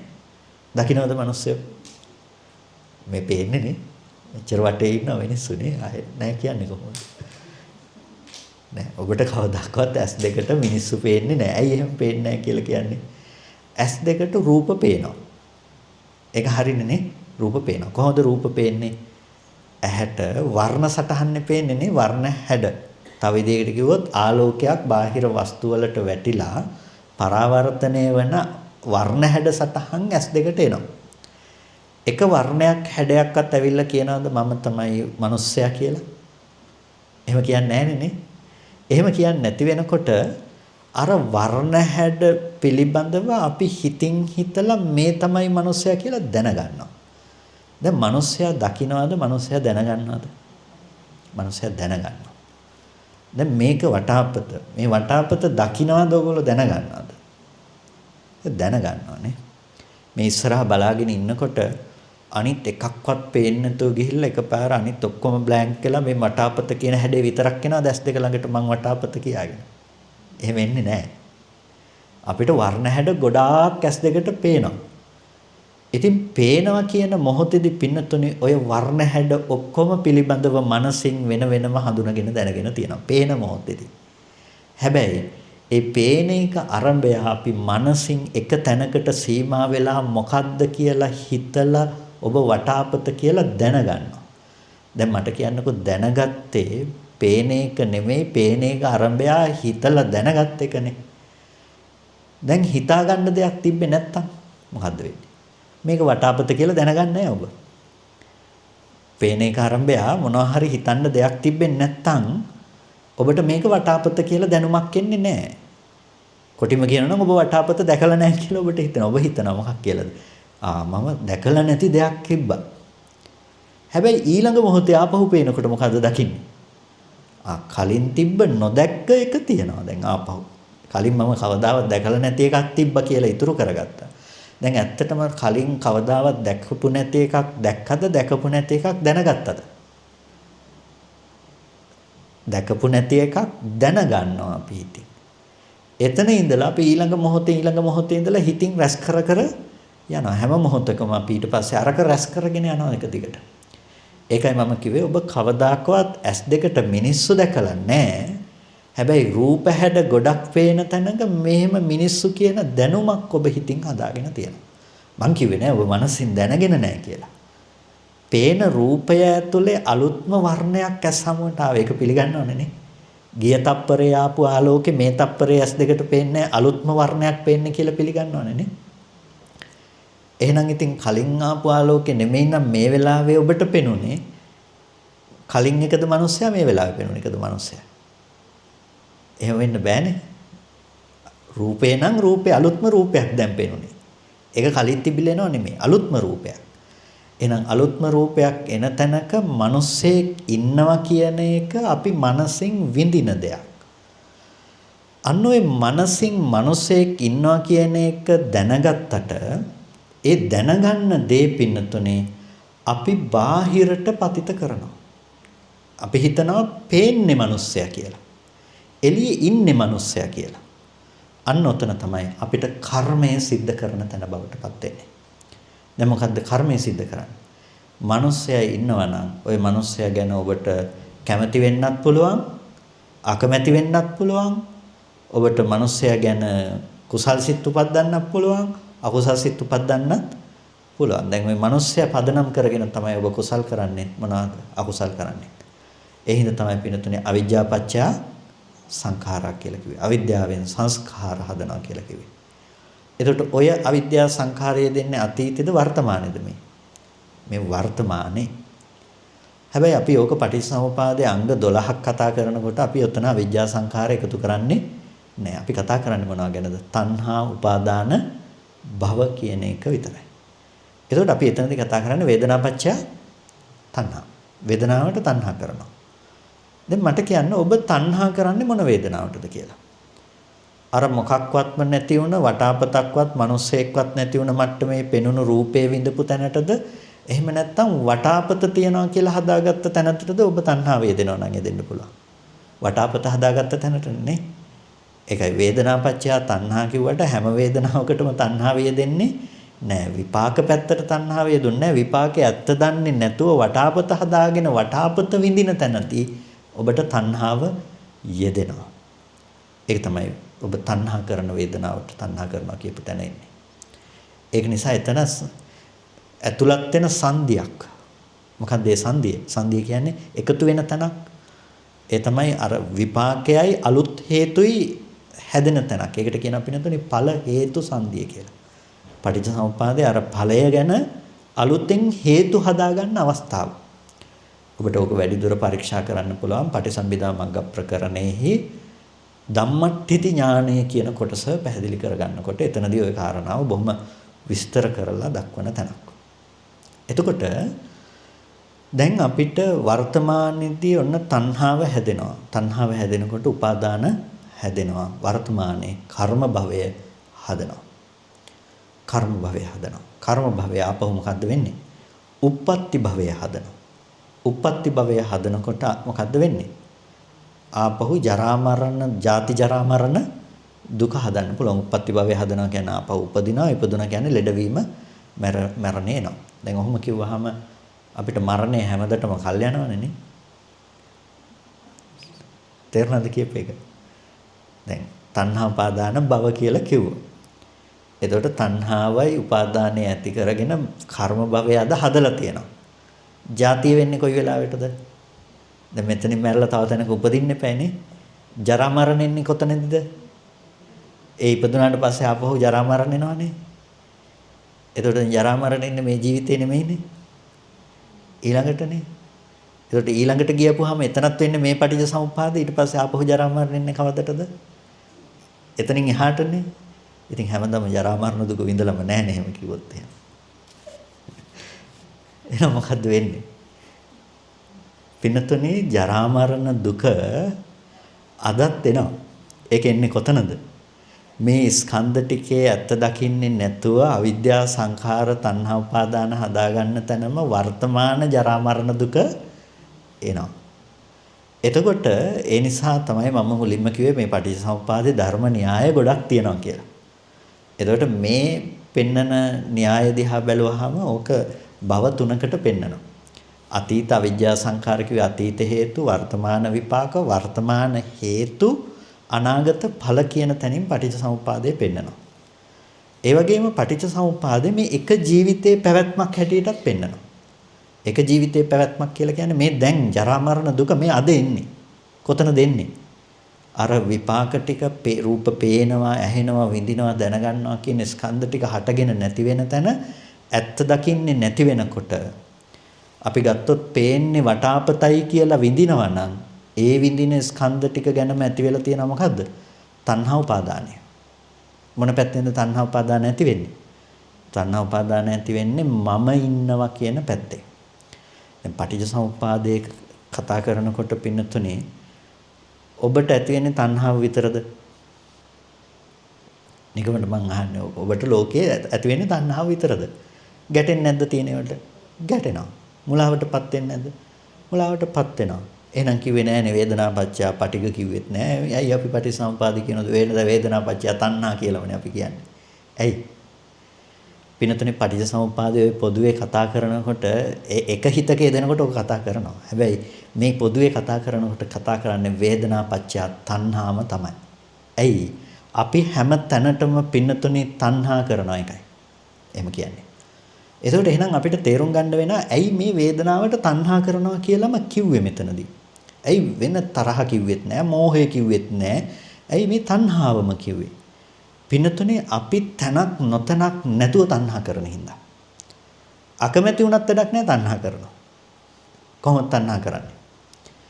පින්නතුනේ ඔබ මේ ඔන්න දැන් කෙනෙක් දැකලා ඔබ අමනාපයක් ඇති කරගන්නවා. කෙනෙක්ව දැකලා තරහක් ඇති වෙනවා. දැන් ඔය තරහ කෙනා කියන අරමුණ අපි ටිකක් විමසලා බලමුකෝ. කවුරු ගැනද තරහ ගත්තේ කියලා. දැන් තරහ කෙනෙක් ඔබට පේනකොට ඇහැට ආපු රූපේ තරහ කෙනාද? නෑනේ නේ. ඒ රූපේ තරහ කෙනා වුණොත් ওই රූපේ පේන හැමෝටම පේන්න ඕනේ මොකද්ද? තරහ කෙනෙක් තමයි පේන්න ඕනේ. එහෙම රූපේ පේන හැමෝටම රූපේ ගිහිල්ලා කියන්නේ මම තරහ කෙනෙක් කියලානේ. ඒක රූපෙට අදාළ දෙයක් නෙමෙයි. එහෙනම් ඒ රූපයක් ඇහැට ආපු තැනක ඇහෙන් කලේ රූපය ගෝචර කරගන්න එක විතරයි. ඒකෙන් දැනගන්න එක විතරයි හිතින් කලේ. ඊට පස්සේ තරහ කෙනා හැදුවේ කොහෙන්ද? තමන්ගේම මනස පැත්තෙන් මේ පුද්ගලයා මෙහෙම කරපු කෙනෙක් කියලා ඔන්න දැන ගැනීමක් හැදුවා. දැන් තරහ කෙනෙක් දැක්කද? තරහ කෙනෙක් දැනගත්තද? දැනගත්තානේ. දකින්න පැත්තේ තිබ්බේ නෑ. දැනගන්න පැත්තේදී තරහ කෙනෙක්ව අපි නිර්මාණය කළා. දැන් ඔය දැනගන්න පැත්තේදී තරහ කෙනෙක් හදපු තැනක හිතේ තිබුණ gati ටික මොනවාද? තරහ කෙනාගේ වර්ණ හැඩ ගැන අපි මේ රූපයක් ගැන සිහි කරගත්තා. ඒක හඳුනගත්තා. ඒ ගැන හිතුවා. ඒ ගැන දැනගත්තා. එතකොට තරහ කෙනා කියන එක අපිට රූප වේදනා සංඥා සංකාර විඥාන කියන ස්කන්ධ පහකනේ හම්බුනේ නේ. ওই ස්කන්ධ පහක් තියෙන තැනක ඔන්න තරහ කෙනා කියලා තමයි අපිට ඕක දැනෙන්නේ දැන්. දැන් මට කියන්නකෝ ඔය තරහ කෙනාව තේනාගෙන තරහ ගන්න මොහොතේදී ඔබ කවුද කියලා. ඒ මොහොතේ ඒ ක්ෂණය ඇතුලේ ওই ස්කන්ධ පහක්නේ තිබුණේ. තරහ කෙනාව හදපු ස්කන්ධ පහ. එතකොට ඔබ කවුද? ඒ ස්කන්ධ පහම තමයි. වෙන එකක් නෙමෙයි. මේ මොහොතේ ඔබ බවටපත් වෙන්නේ ඒ ස්කන්ධ පහම තමයි. දැන් එතකොට අර තරහ කෙනා කියන එක හදපු ස්කන්ධ ටිකම තමයි මම බවටපත් වෙන්නේ. ඒ හින්දා මම මෙහෙම ඇහුවොත් කවුද ඔය තරහ කෙනාව දැක්කේ? මම. අර ස්කන්ධ ටික මතම මම කියන පුද්ගල බව හදනවා. එතකොට තරහ කෙනා කියලා පේන ඔබ මේ ස්කන්ධ ටික පිළිබඳව ද්වේෂය පවත්වලා තියෙනවා. ඒකම මම නම් මම කියලා පේනකොට පැවතින්නේ ද්වේෂයද තණ්හාවද? මම කියලා පේනකොට ඒ ස්කන්ධ ටිකට ඔබ තණ්හා කරනවා. දැන් අකමැත්ත හදපු ස්කන්ධ ටිකටම තණ්හා කරනවා. දැන් ඉතින් ඔබ කල්පනා කරනවා තරහා මිනිස්සයාට බනින්න ඕනේ. බැනුම කැමති. ඉතින් ඒ ස්කන්ධ ටිකම මම නම් බැනුම කැමති උනේ කාටද? මටම තමයි. ඉතින් විපාකෙන්නේ කාටද? ඉතින් Tamanටම තමයි. මරන්න ඕනේ කියලා හිතනවා නම් මරනවා නම් ඇත්තටම මරණය කැමති වෙන්නේ කාගෙනද? Taman ගැනම තමයි. ඒකයි තව කෙනෙක් මරන්නේ අල්පායුෂ්ක වෙන්නේ මෙහි. එතකොට අපි කර්මයේ පින්නතුනේ සිද්ධ කළාට එළිය බලාගෙන විපාකෙන්නේ මේ පැත්තේ. එතකොට මෙතන තියෙන විශේෂත්වය තමයි පින්නතුනේ ඔය මම කියන පුද්ගල බව හදාගන්න පැත්තෙන් තණ්හාව යෙදෙන එක. ඔය ස්කන්ධ ටිකට තණ්හාව යෙදෙන්නේ මම කියන පුද්ගල බව හදාගන්න පැත්තෙන්. නැතුව මේ එළිය පැත්තෙන් නෙමෙයි. ඒක නිසා තමයි බුදුහාමුදුරු දේශනා කළේ යායන් තණ්හා පෝනෝ භවිකා නන්දිරාග සහගතා తත්‍ර తත්‍ර අභිනන්දනී කියලා. ඒතන අභිනන්දනය කරනවා. මම ඔබට කියන්නේ අපායට ගියොත් අපායටත් තණ්හා කරනවා කියලා. ඒ දුකට අකමැති. හැබැයි දුක් විඳින ස්කන්ධ ටික මමන. ඒකට කැමතිනේ. දැන් තිරසංගත සතෙක් දිහා බලන්නකො තිරසංගත සතෙක් දුක් විඳිනවා. හැබැයි යන දුකට අකමැති වුණාට මම කියලා අල්ලගත්ත ස්කන්ධ ටිකට බැඳිලා නැද්ද ඒ සතා? ඒකට බැඳිලා තියෙනවා. ඒ වගේ තමයි පින්නතුනේ අපි හැම තැනකටම බැඳෙනවා. පාරායිනේ තියෙන කුණු ගොඩකට ඔබ තණ්හා කරන්නේ නැහැ. හැබැයි කුණු ගොඩට තණ්හා නොකලට කවුද කුණු ගොඩ දැක්කේ? මේ ඉන්න මාව හදන්නේ ওই කුණු ගොඩ දැකපු කෙනා තමයි මම. හැබැයි මට තණ්හාව තියෙනවා නම් කුණු ගොඩ දැකපු ස්කන්ධ ටිකටත් ඔබ තණ්හා කරලා තියෙනවා. ඒ නිසා තණ්හාව ඇසුරු නොවන තැනක් නැහැ පින්නතුනේ. ඒ නිසා තුන් භූමිය අනුන්ගේ ওই ස්කන්ධ ඕනම එකක් ඇසුරු කරගෙන තණ්හාව උපදිනවා. ඒ හින්දා තමයි වේදනාපච්චය තණ්හා කියලා පොදුවේ පටිච්චසමුප්පාදේ කතා කරනකොට කතා කරන්නේ. නැත්නම් අපිට තරහක් යනවනේ ඒකත් කියන්න එපා එහෙනම් පටිච්චසමුප්පාදේදී. එක සිතක පටිච්චසමුප්පාදය දෙනකොට විතරයි දෝෂ මූල සිතක මෝහ මූල සිතක යෙදෙනකොට වෙනම වෙන් කරන අවස්ථා තියෙනවා. හැබැයි පොදුවේ පටිච්චසමුප්පාදය දේශනා කරන බුදුරජාණන් වහන්සේ කිසිදු තැනක වේදනාපච්චය පටිඝ වේදනාපච්චය මෝහ එහෙම දේශනා කළා නැහැ. දේශනා කරන්නෙම වේදනාපච්චය තණ්හා. ඒ කියන්නේ අපිට වේදනාව ගැන යෙදෙන්න පුළුවන් තණ්හාව විතරමයි. ඇයි ඒ විතරමයි කියන්නේ? ඉතින් අර ස්කන්ධ ටික පේන බව හදපු ස්කන්ධ ටික හටගෙන නැති වෙනවා නම් ඒක දැක්කේ නැහැ කියලා කියන්නේ හටගෙන නිරුද්ධ වෙච්ච බව දුක ගැන දැක්කේ නැහැ කියන එක. දුක්ඛාරය සත්‍ය දැක්කේ නැත්නම් ඒක වටාපතක් මිනිස්සේ දෙයක් හැටියට හම්බෙනවා. ඒක හම්බෙනවා නම් ඒක දැකපු මම කෙනාව හදලා ඉවරයි. රූපය තියෙනවා නම් තියෙන රූපයේ දකින මම මේ පැත්තේ ඉන්නවා. සද්දේ තියෙනවා නම් සද්දය අහන මම මේ පැත්තේ ඉන්නවා. ගඳ සුවඳ තියෙනවා නම් ඒක විඳින කෙනා මේ පැත්තේ ඉන්නවා. ඒක මම නිතරම කියන්නේ පින්නතුනේ මේ ඒක තේරුම් ගන්න පහසුම දේ හැටියට ඔබ මම කියන පුද්ගලයාව තේරුම් ගන්න කියලා. ඔබ කියන්නේ කවුද ඇත්තට? ඔබ කොහොමද ඔබ ජීවත් වෙනවා කියලා කියන්නේ? රූප පේනවා, ශබ්ද ඇහෙනවා, ගඳ සුවඳ විඳිනවා, රස දැනෙනවා, ස්පර්ශ දැනෙනවා. හිතනවා ඔබ මේක තුළනේ ඔබට මම කියලා ජීවත් වෙනවා කියන එක දැනෙන්නේ නේ. මේ රූප පේන්නේ තමයි මට. මම නිතරම කියන්නේ දැන් ඔබ රුවන්වැලි සෑයට ගිහිල්ලා තියනවා කියන එක ගැන මතක් කරන්න පුළුවන් වුණොත් රුවන්වැලි සෑය ළඟ ඔබ හිටියා කියලා ඔබ මතක් කරන්නේ මොනවද කියන්නකෝ මට. රුවන්වැලි සෑය ළඟ ඔබ හිටියා කියලා දැන් ඔබ මතක් කරනවා. මොනව ගැනද මතක් කරන්නේ? රුවන්වැලි සෑය මෙහෙමයි හැඩේ මේකයි පහන් වැට මෙහෙමයි මිනිස්සු මෙහෙමයි මෙහෙම කට්ටිය හිටියා ඔක්කොම මතක් කරගෙන යනවා. දැන් එකක්වත් ඔබද? අර රුවන්වැලි සෑය කියන හැඩේ ඔබද? පන්සල ඔබද? අර පහන් වැට ඔබද? නැහනේ. එහෙනම් ඔබ එතන හිටියා කියලා ඔබ සිහි කරන්නේ ඔබ නොවන ගොඩක් දේවල්. ඇයි පින්නතුනේ? ඒ පින්නතුනේ අපි මම කියන පුද්ගලයා හදන්නේ කොහෙද? රූපය තියනවා කියලා දැනෙනවා නම් ඒ දැනෙනකොට ඒ තියෙන දේ විඳින කෙනා තමයි මම. ඒක තමයි අපි එතනදී පුද්ගලයා හදාගන්නේ. සද්දය ඇහෙනවා නම් එළියේ සද්ද තියනවා කියලා ගත්ත ගමන්ම ඒ සද්දය ඇහුවේ කවුද?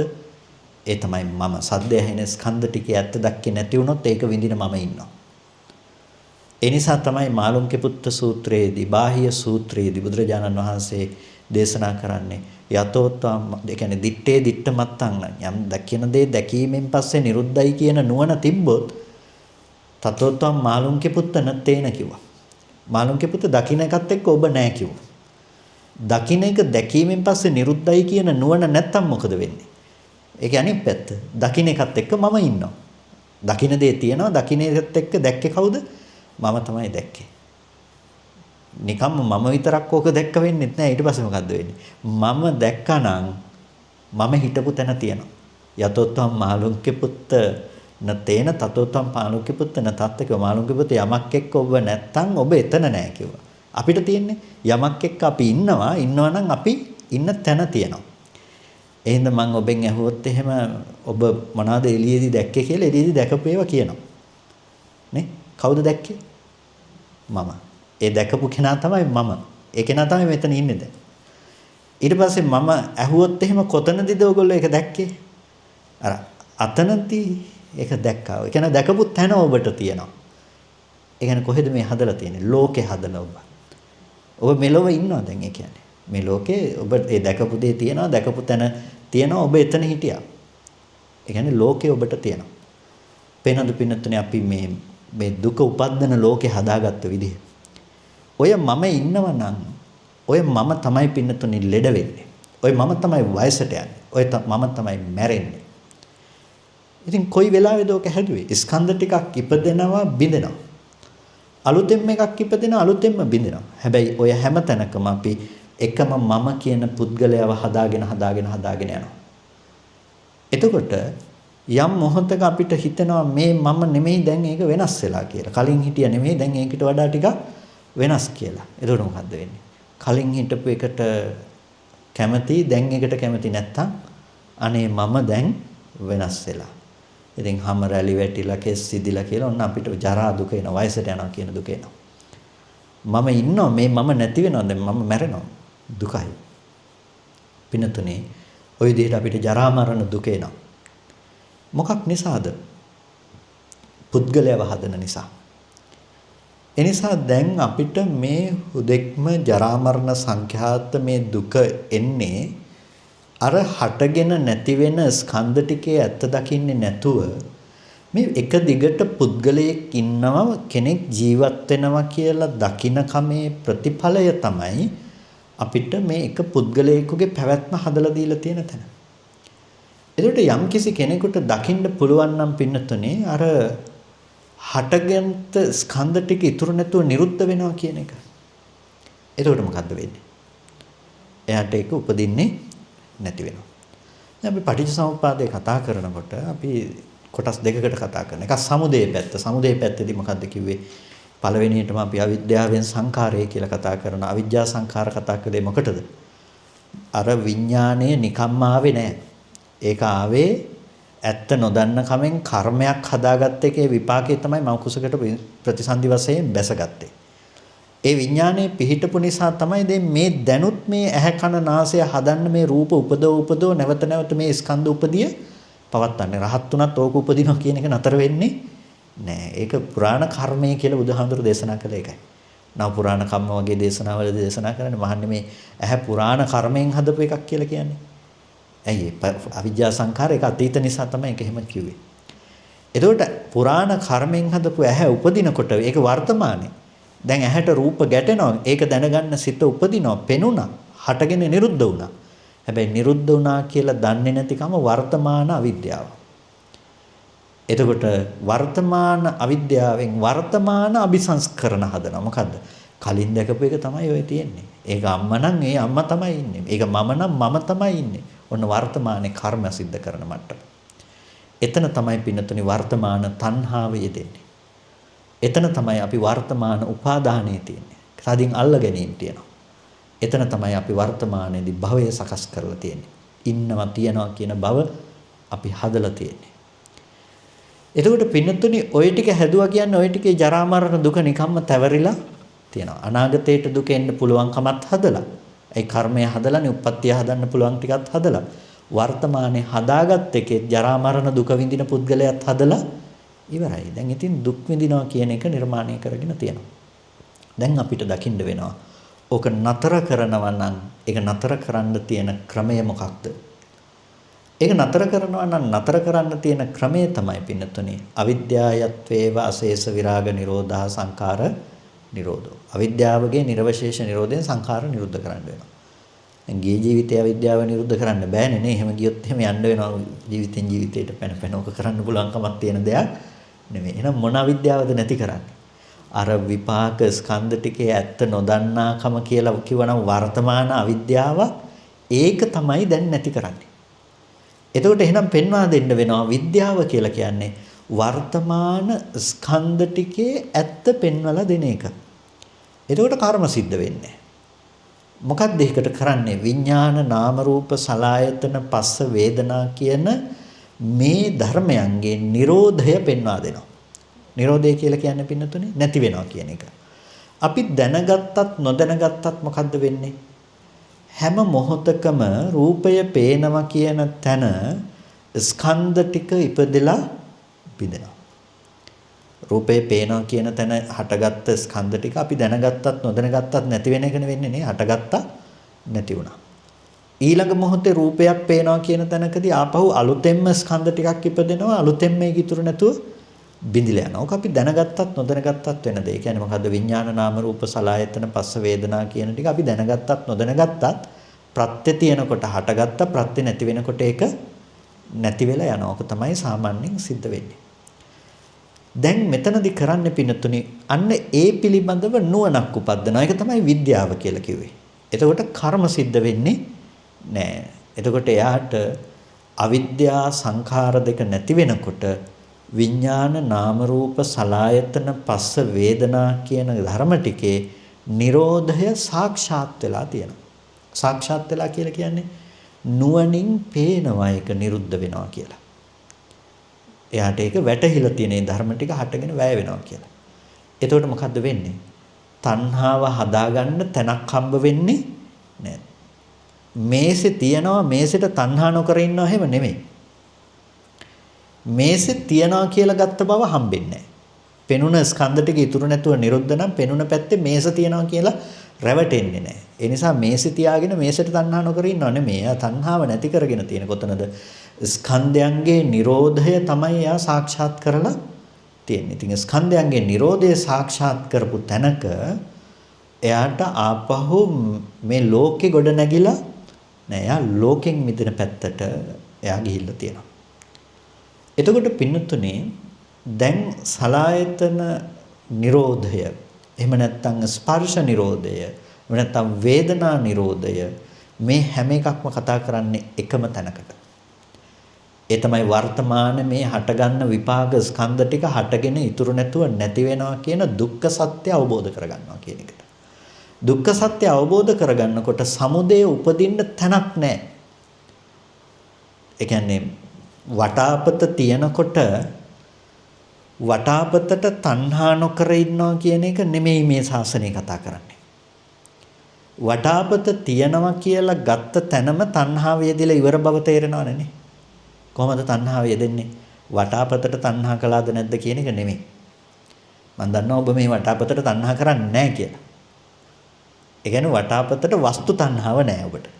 තණ්හාවේ කොටස් දෙකයිනේ වස්තු තණ්හාව සහ වට්ටමූලික තණ්හාව කියලා කොටස් දෙකක් තියෙනවා. වස්තු තණ්හාව කියන්නේ මං අහුවොත් මේ වටාපතට ආසද කියලා ඔබ කියනවා නෑ මම නම් ඕකට ආස නෑ කියලා. එහෙනම් ඔබට වටාපත ගැන වස්තු තණ්හාව නෑ. හැබැයි ඒකෙන් කියන්නේ වටාපත කියන තැන හදාගත්ත තැන ඔබට වට්ටමූලික තණ්හාව නෑ කියලා. වටාපත තියෙන තැන ඔබ තණ්හා කරනවා. කොහොමද තණ්හා කරන්නේ? වටාපතට ආස නැති වුණත් කවුද වටාපත දැක්කේ? මම වටාපත පේන බව ඇති කරපු ස්කන්ධ ටික ගැනම මම ඉන්නවා කියන එක හදලා ඒ මට තණ්හාව නැත්තේ නෑනේ. තමන්ට තණ්හාව පවත්තලා. ඒ කියන්නේ අර වටාපත හදපු ස්කන්ධ ටිකටම ඔබ තණ්හාව පවත්තලා දිගටම. එහෙනම් ඔබ එතන තණ්හාව දිගටම අරගෙන ගිහිල්ලා තියෙනවා. ඒ නිසා තමයි ඒකට වට්ටමූලික තණ්හාව කියලා කිව්වේ. දැන් ඒ නිසා වටාපත තියනවා නම් වටාපත තියාගෙන පින්නතුනේ ඔබ තණ්හාව ආස කරන්නේ නැතුව හිටියා කියන එකකින් වැඩක් නැත්තේ නෑ. මොකද ඔබ තණ්හාව යෙදෙන්න ඕනේ තණ්හාව යෙදිලා ඉවරයි. පැහැදිලිද ඒක? වටාපත තියනවා වටාපතට ආස නැහැ. ඒ හින්දා ඔබට පුළුවන් වටාපත ගිහිල්ලා පූජා කරන්න. ඔන්න ඔබ පුඤ්ඤාභි සංඛාරයක් ඇති කරගත්තා. අලෝභ සිතින් කළේ. ඉතින් කුසල විපාකයක්. ඔබට ඒක උප්පත්තියක් ගෙනත් දෙන්න පුළුවන්. භවයේ සකස් කරන දෙයක් ඔබ සිද්ධ කළා. හැබැයි දැන් ඔබට සසරෙන් මිදෙනවා කියන දේ කරන්න ඕනේ නම් මොකද්ද වෙන්න ඕන? වටාපත තියෙනකොට වටාපතට තණ්හා නොකර ඉන්නවා කියන එක වෙන්න බෑ. එතනදි වෙන්න ඕනේ වටාපත තියනවා කියලා ගත්ත මෝඩකම නැති වෙන්න ඕනේ. එතකොට ඔබට පේනවා පේන බව ඇති කරපු ස්කන්ධ ටික හටගෙන ඉතුරු නැතුව නැති වෙන තැනක වටාපත කියන එක පිළිබඳව දැනගන්නවා විතරයි මෙහි. එතනත් ස්කන්ධ ටිකක් හටගෙන ඉතුරු නැතුව වැය වෙනවා. දකින්න බව ඇති කරපු ස්කන්ධ ටික ඒ පැත්තේ හටගෙන නැති වෙනවා. දැනගන්න බව හදපු ස්කන්ධ ටික ඒ පැත්තෙන් හටගෙන නැති වෙනවා කියලා ඔක හොඳට දෙපැත්තට වෙලා පේනවා ස්කන්ධ ටිකක් ඉපදෙලා බිඳනවා කියන එක. දැන් ඔබට ඇත්තටම නැති වෙලා තියෙන්නේ මොකද්ද? එළියේ වටාපතක් තියනවා කියන එකක් නැති වෙලා. වටාපත දකින්න මම ඉන්නවා කියන එකත් එහෙනම් තියෙන්න පුළුවන් කමක් නැත්තේ නෑ. ඒ කියන්නේ මොකද්ද? ඔබට වට්ටමූලික තණ්හාව නැති වෙනවා කියන එක. ඒ නිසා විඥාන නාම රූප සලආයතන පස්ස වේදනා කියන ටිකේ Nirodhaය පෙන්නලා දෙනවා නුවණින්. එතකොට මොකද්ද වෙන්නේ? තණ්හා උපාදාන භව කියන ටික උපදින්නේ නෑ. එතකොට ජරා මරණ දුක, ජාති ජරා මරණ දුක එන්නේ නෑ. දැන් එන්නෙත් නෑ. අනාගතයට එන්නෙත් නෑ. දැනුත් මිදිලා අනාගතයටත් මිදිලා. ඒකට කියනවා හටගන්න තියෙන හේතුව නැති කරලා කියලා. අනාගතයට උපදින්න හේතු නෑ. උපදින්න හේතුව තියෙන්නේ වටාපත තිබ්බොත් උපදින්න හේතු තියෙනවා. ඇයි? වටාපත තියනවා නම් කවුද වටාපත දැක්කේ? මම. ඒ මට තණ්හා කරනවා කියලා කියන්නේ වටාපත විඳින්න පුළුවන් මට්ටමේ ස්කන්ධ ටිකක් හදනවමයි තාපහුව.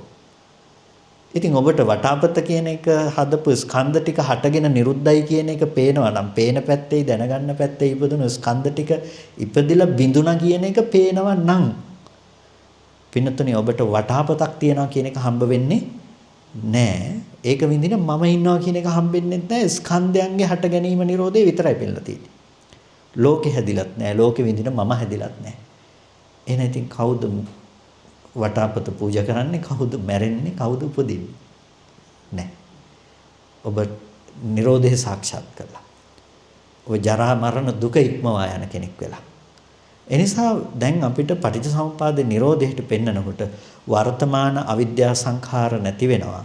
විඥාන නාම රූප සලආයතන පස්ස වේදනා කියන ටිකේ නිරෝධය සාක්ෂාත් කරනකොට තණ්හා උපාදාන භව උපදින්නේ නැති වෙනවා. අනුත්පාදයට යනවා. එතකොට ස්කන්ධ ටික බිඳෙනවා කියන එක ගැන නුවණක් එනකොට තණ්හා උපාදාන භව නොහට ගන්න බවට යනවා. අනුත්පාදයේ පැත්තට ගිහිල්ලා. ඒ නිසා පින්නතුනේ ඔබට මෙන්න මේ විදිහට පටිච්චසමුපාදයේම Nirodhaye පැත්තට දකින්න පුළුවන්කම තියෙනවා. ඒක තමයි Nirodhaye කියලා කියන්නේ. දැන් මාර්ගය මොකක්ද ඔකේ? මාර්ගය තමයි අවිද්‍යාව නිරුද්ධ කිරීම සඳහා විද්‍යාව උපදවන සම්මා දිට්ඨිය. මොකද්ද සම්මා දිට්ඨිය කියන්නේ? දුක්ඛේ ඥාන. දුක්ඛ සත්‍ය පෙන්නනවා. දුක්ඛ සත්‍ය කිව්වේ මොකද්ද? හටගත් ස්කන්ධ ටික ඉතුරු නැතුව නිරුද්ධ වෙනවා කියලා පෙන්නන එක.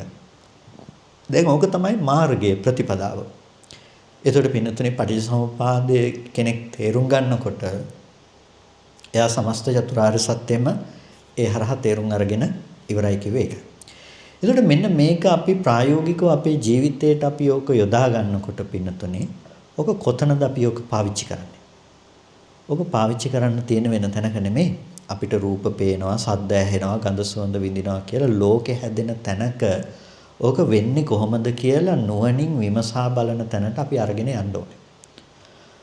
එතකොට ඒක නුවණින් විමසා බලන තැන තමයි අපි මේ ප්‍රතිපදාව අපි ගොනු කරගන්න තැන.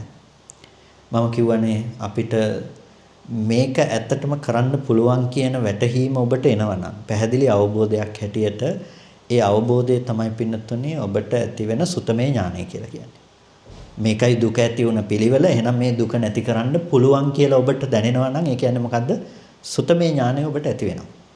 දැන් මම ඔබෙන් මෙහෙම ප්‍රශ්නයක් අහුවොත් ඔබ රකින්න සීලය ඔය කියපු දර්ශනයට සම්බන්ධ වෙන්නේ කොහොමද කියලා අහුවොත් එහෙම. අපි පන්සිල් පද පහ රකින්නවානේ. පන්සිල් ටික කොහොමද ඔය සීලයට සම්බන්ධ වෙන්නේ කියලා අහුවොත් එහෙම කොහොම සම්බන්ධ වෙන්නේ? ඔය කියන දර්ශනයට සම්බන්ධ වෙන්නේ. පින්නතුනේ දැන් අපි උත්සාහවත් වෙන්නේ ඉන්න සතෙක් ඉන්නව නොමර ඉන්නනේ. සත්තු ලෝකේ ඉන්නවා, ඉන්න සත්තු නොමර ඉන්න බලන්නේ. හැබැයි මේ ශාසනයේ දර්ශනයකින් යුක්ත කෙනා උත්සාහවත් වෙන්නේ මොකටද? සත්තු නොමර ඉන්නවා කියන දේ කරන්න විතරක් නෙමෙයි. එයා සත්තු මරන්නේ නැහැ. එයා මත්ෙහි හික්මෙනවා මොකකටද? සත්තු ඉන්නවා කියලා පේන මෝඩකම දුරු කරගන්න. ඒ නිසා එයා ස්කන්ධ ටිකේ ඇත්ත දකිනකොට එයාට මරන්න සතෙක් හම්බෙන්නේ නැහැ. පැහැදිලිද කියන එක? දැන් සතෙක් මරන්නේ රූපේ සතෙක් කියලා පෙනුනොත් නේ. ඒ මෝඩකම තිබුණ කෙනා. දැන් මේ ශාසනයේ කෙනා සිල්වත් වෙන්නේ දර්ශනයකින් යුක්තව. අර දර්ශනයේ තියෙනවා. එයාට ඒ නිසා සිල් රකින්න ඕනේ. සිල් රකින්න යන එයාට රකින්න වෙන්නේ හිතනේ. හිත රකින්න යනකොට එයා රකින්න බලන්නේ කොතනද? එයා බලනවා සතෙක් කියලා හදුවේ කොහෙන්ද? ඇහැට රූපේ පෙනිලා පේන බව ඇති කරපු ස්කන්ධ ටික ඉතුරු නැතුව නැති කරනකොට ද්වේෂ සහගත සිතක් විපැද්දුවේ කොහෙන්ද? සතෙක් හදලා මේ පැත්තෙන්මනේ උපැද්දුවේ. ඉතින් තමන් කරගත්ත ස්කන්ධ ටික ගැනමනේ මේ තරහ පවත්වමින් මේ සතෙක් කියන සංඥාව හදලා තියෙන්නේ.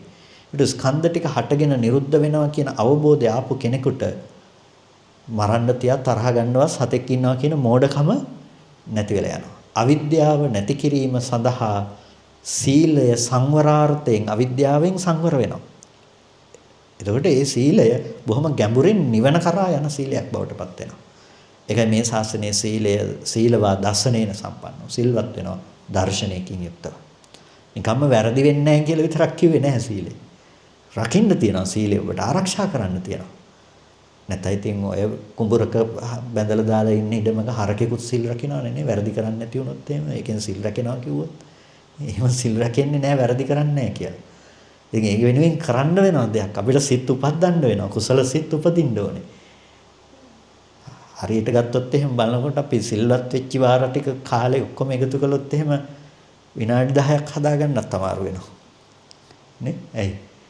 සතෙක් මරන්න යනකොට සත්තු මරන්න හොඳ නෑ කියලා හිතනකොට ඔන්න සීලය විරති වශයෙන් මගේ කය ඉක්මවා යන්නේ නැහැ කියලා සංවර වෙලා. වැරදි වචනයක් කියන්නේ යනකොට සංවර වෙලා තියෙනවා. අපෝ නෑ මේක මම කියන්නේ නෑ හොඳ නෑ කියලා සංවර වෙලා. එතකොට දැන් හරි විදිහට ගත්තොත් නම් සීලය රැකිලා තියෙන ඔන්න ඔය අවස්ථාවල විතරයි තියෙන. සිල්පදේ සමාදන් වෙලා ඔබ මොනවා හරි කල්පනා කර කර හිටියයි කියන එකෙන් කියන්න බෑනේ සිල් රැක්කයි කියලා. එහෙම කියන්න පුළුවන්ද? සීලය සමාදන් වෙනවා. පහුවදා වෙනකම් ඔබ ඉන්නේ එක එක දේවල් හිත. හැබැයි වැරද්ද කළා නෑ. මට කියන්නකෝ ඔබ සිල් රැකලාද නැද්ද? නෑ සිල් රැකලා නෑ. ඉතින් ඔබ අකුසල් සිතුවිලිනේ උපද්ද ඉඳලා තියෙන්නේ. එහෙමනම් කොහෙද සිල් රැක්කයි කියලා කියන්නේ? එහෙම වෙන්නේ නැහැ. ඒ නිසා සීලය රකින්න ඕනේ. රකින්න ඕනේ නම් ඔබට හිත රකින්න වෙනවා. ඒ නිසා පින්නතුනේ මේ ශාසනයේ සීලය ගත්ත කෙනාට යාට රකින්න දෙයක් තියෙනවා කොහොමද? එයා සතෙක් මරන්න තියෙන හේතුව නැති කරන්න එයා මහන්සි ගන්නවා. එතකොට එයාට තේරෙනවා ස්කන්ධ ටිකේ ඇත්ත දකින්නකොට එයාට පේනවා සතෙක් ඉන්නවා කියලා හදාගන්න අවිද්‍යාව නැති වෙනවා. ඒ නැති වෙනකොට සතෙක් මරන්න තියෙන මෝඩකම එයාගෙන් සම්පූර්ණව නැති වෙලා ඉවරයි. අවිද්‍යාව නැති වෙනකොට කර්ම සංඛාර නැති වෙනවා. පුඤ්ඤාභි සංඛාර නැති වෙලා යනවා. මොකක් නැති වෙනකොට? අවිද්‍යාව නැති වෙනකොට. ඉතින් සීලය එතෙන්ට යනකම් ගැඹුරට ගිහිල්ලා තියෙනවා. දැන් පැහැදිලිනේ ප්‍රතිපදාව ඔක්කොම එකට සම්බන්ධ වෙනවා මේක නිවන් මාර්ගට පින්නතනේ. එතකොට දැන් මේක ප්‍රායෝගිකව ඔබේ ජීවිතේට එදිනෙදා ජීවිතේට කොහොමද පාවිච්චි කරන්නේ? මේක පාවිච්චි කරන්න තියෙන්නේ පින්නතනේ දැන් ඕක ඔබට කරන්න පුළුවන් කියන විශ්වාසය. එහෙම නැතිනම් තේරුම් ගැනීම උතන වැඩෙනවා නම් ඊළඟ අධීර තමයි ඔබට තියෙන යෝනිසෝ මනසිකාරය කියලා කියන්නේ. යෝනිසෝ මනසිකාරය කියලා කියන්නේ නුවණින් මෙනෙහි කරනවා කියන එක. සරලවම කිව්වොත් පින්නතුනේ මේ කියන්නේ බලෙන් හිතනවා කියන එක. දැන් අපිට තාම පේන්නේ නැහැ දැනගත්තට ඇත්ත පේන්නේ නැහැ. අපිට තාම පේන්නේ අර මෙච්චර කල් පුරුදු කරපු ආශ්‍රව විදිහට සත්වයෝ ඉන්නවා, පුද්ගලයෝ ඉන්නවා, විඳින මම ඉන්නවා. ඔහොම තමයි පේන්නේ. දැන් ඔහොම පේන තැනක පින්නතුනේ අපි බලනවා නුවණක් පවත්වන්න. කොහොමද පවත්වන නුවණ? අපි බලනවා යෝනිසෝ මනසිකාරය පවත්වනවා. දරුවා ඉන්නවා කියලා පේන අරමුණ අරගෙන ඒ අරමුණේ ඇත්ත පෙන්වන්න පටන් ගන්නවා. කොහොමද ඇත්ත පෙන්වන්න පටන් ගන්නෙ? අපි ඔය කතා කරපු ආකාරයටම අපි දාලා බලනවා ඇහැට පේන පැත්තේ දරුවා පෙනුනේ කොයි වෙලාවේද? පේන රූපේ දරුවා වුණොත් ඔය රූපේ පේන හැමෝටම දරුවා ඉන්න එපානේ. එහෙනම් රූපේ පැත්තේ නෙමෙයිනේ දරුවා හිටියේ. එහෙනම් හිතද දරුවා? නෑ හිතත් දරුවා නෙමෙයිනේ. එහෙනම් හැම මොහොතකම මොකද වුනේ? දරුවා නොවුණු ස්කන්ධ ටිකක් හටගෙන නිරුද්ධ වෙනකොට දරුවා කියන එක පිළිබඳ තමන්ගේ පැත්තෙන්ම දැනගැනීම හදාගත්ත එකනේ කලේ. ඒකට මේ හැම මොහොතකම දරුවා කියලා විඳින්නේ මොකද්ද? තමන්ගෙම හිතෙන් ඉන්නවා කියලා ගත්ත සංකල්පනාව මිසක පේන බවට ඇති කරපු ස්කන්ධ ටික දරුවා උනේ නෑ කියලා හොඳට පෙන්වා දෙන්න පටන් ගන්නවා. එතකොට පින්නතුනේ ඔබ ස්කන්ධ පංචකයේ අනිත්‍යතාවය හොඳට පෙන්වා දෙනවා නම් ඒක තව ගැඹුරට ඔබට බලන්න පුළුවන්.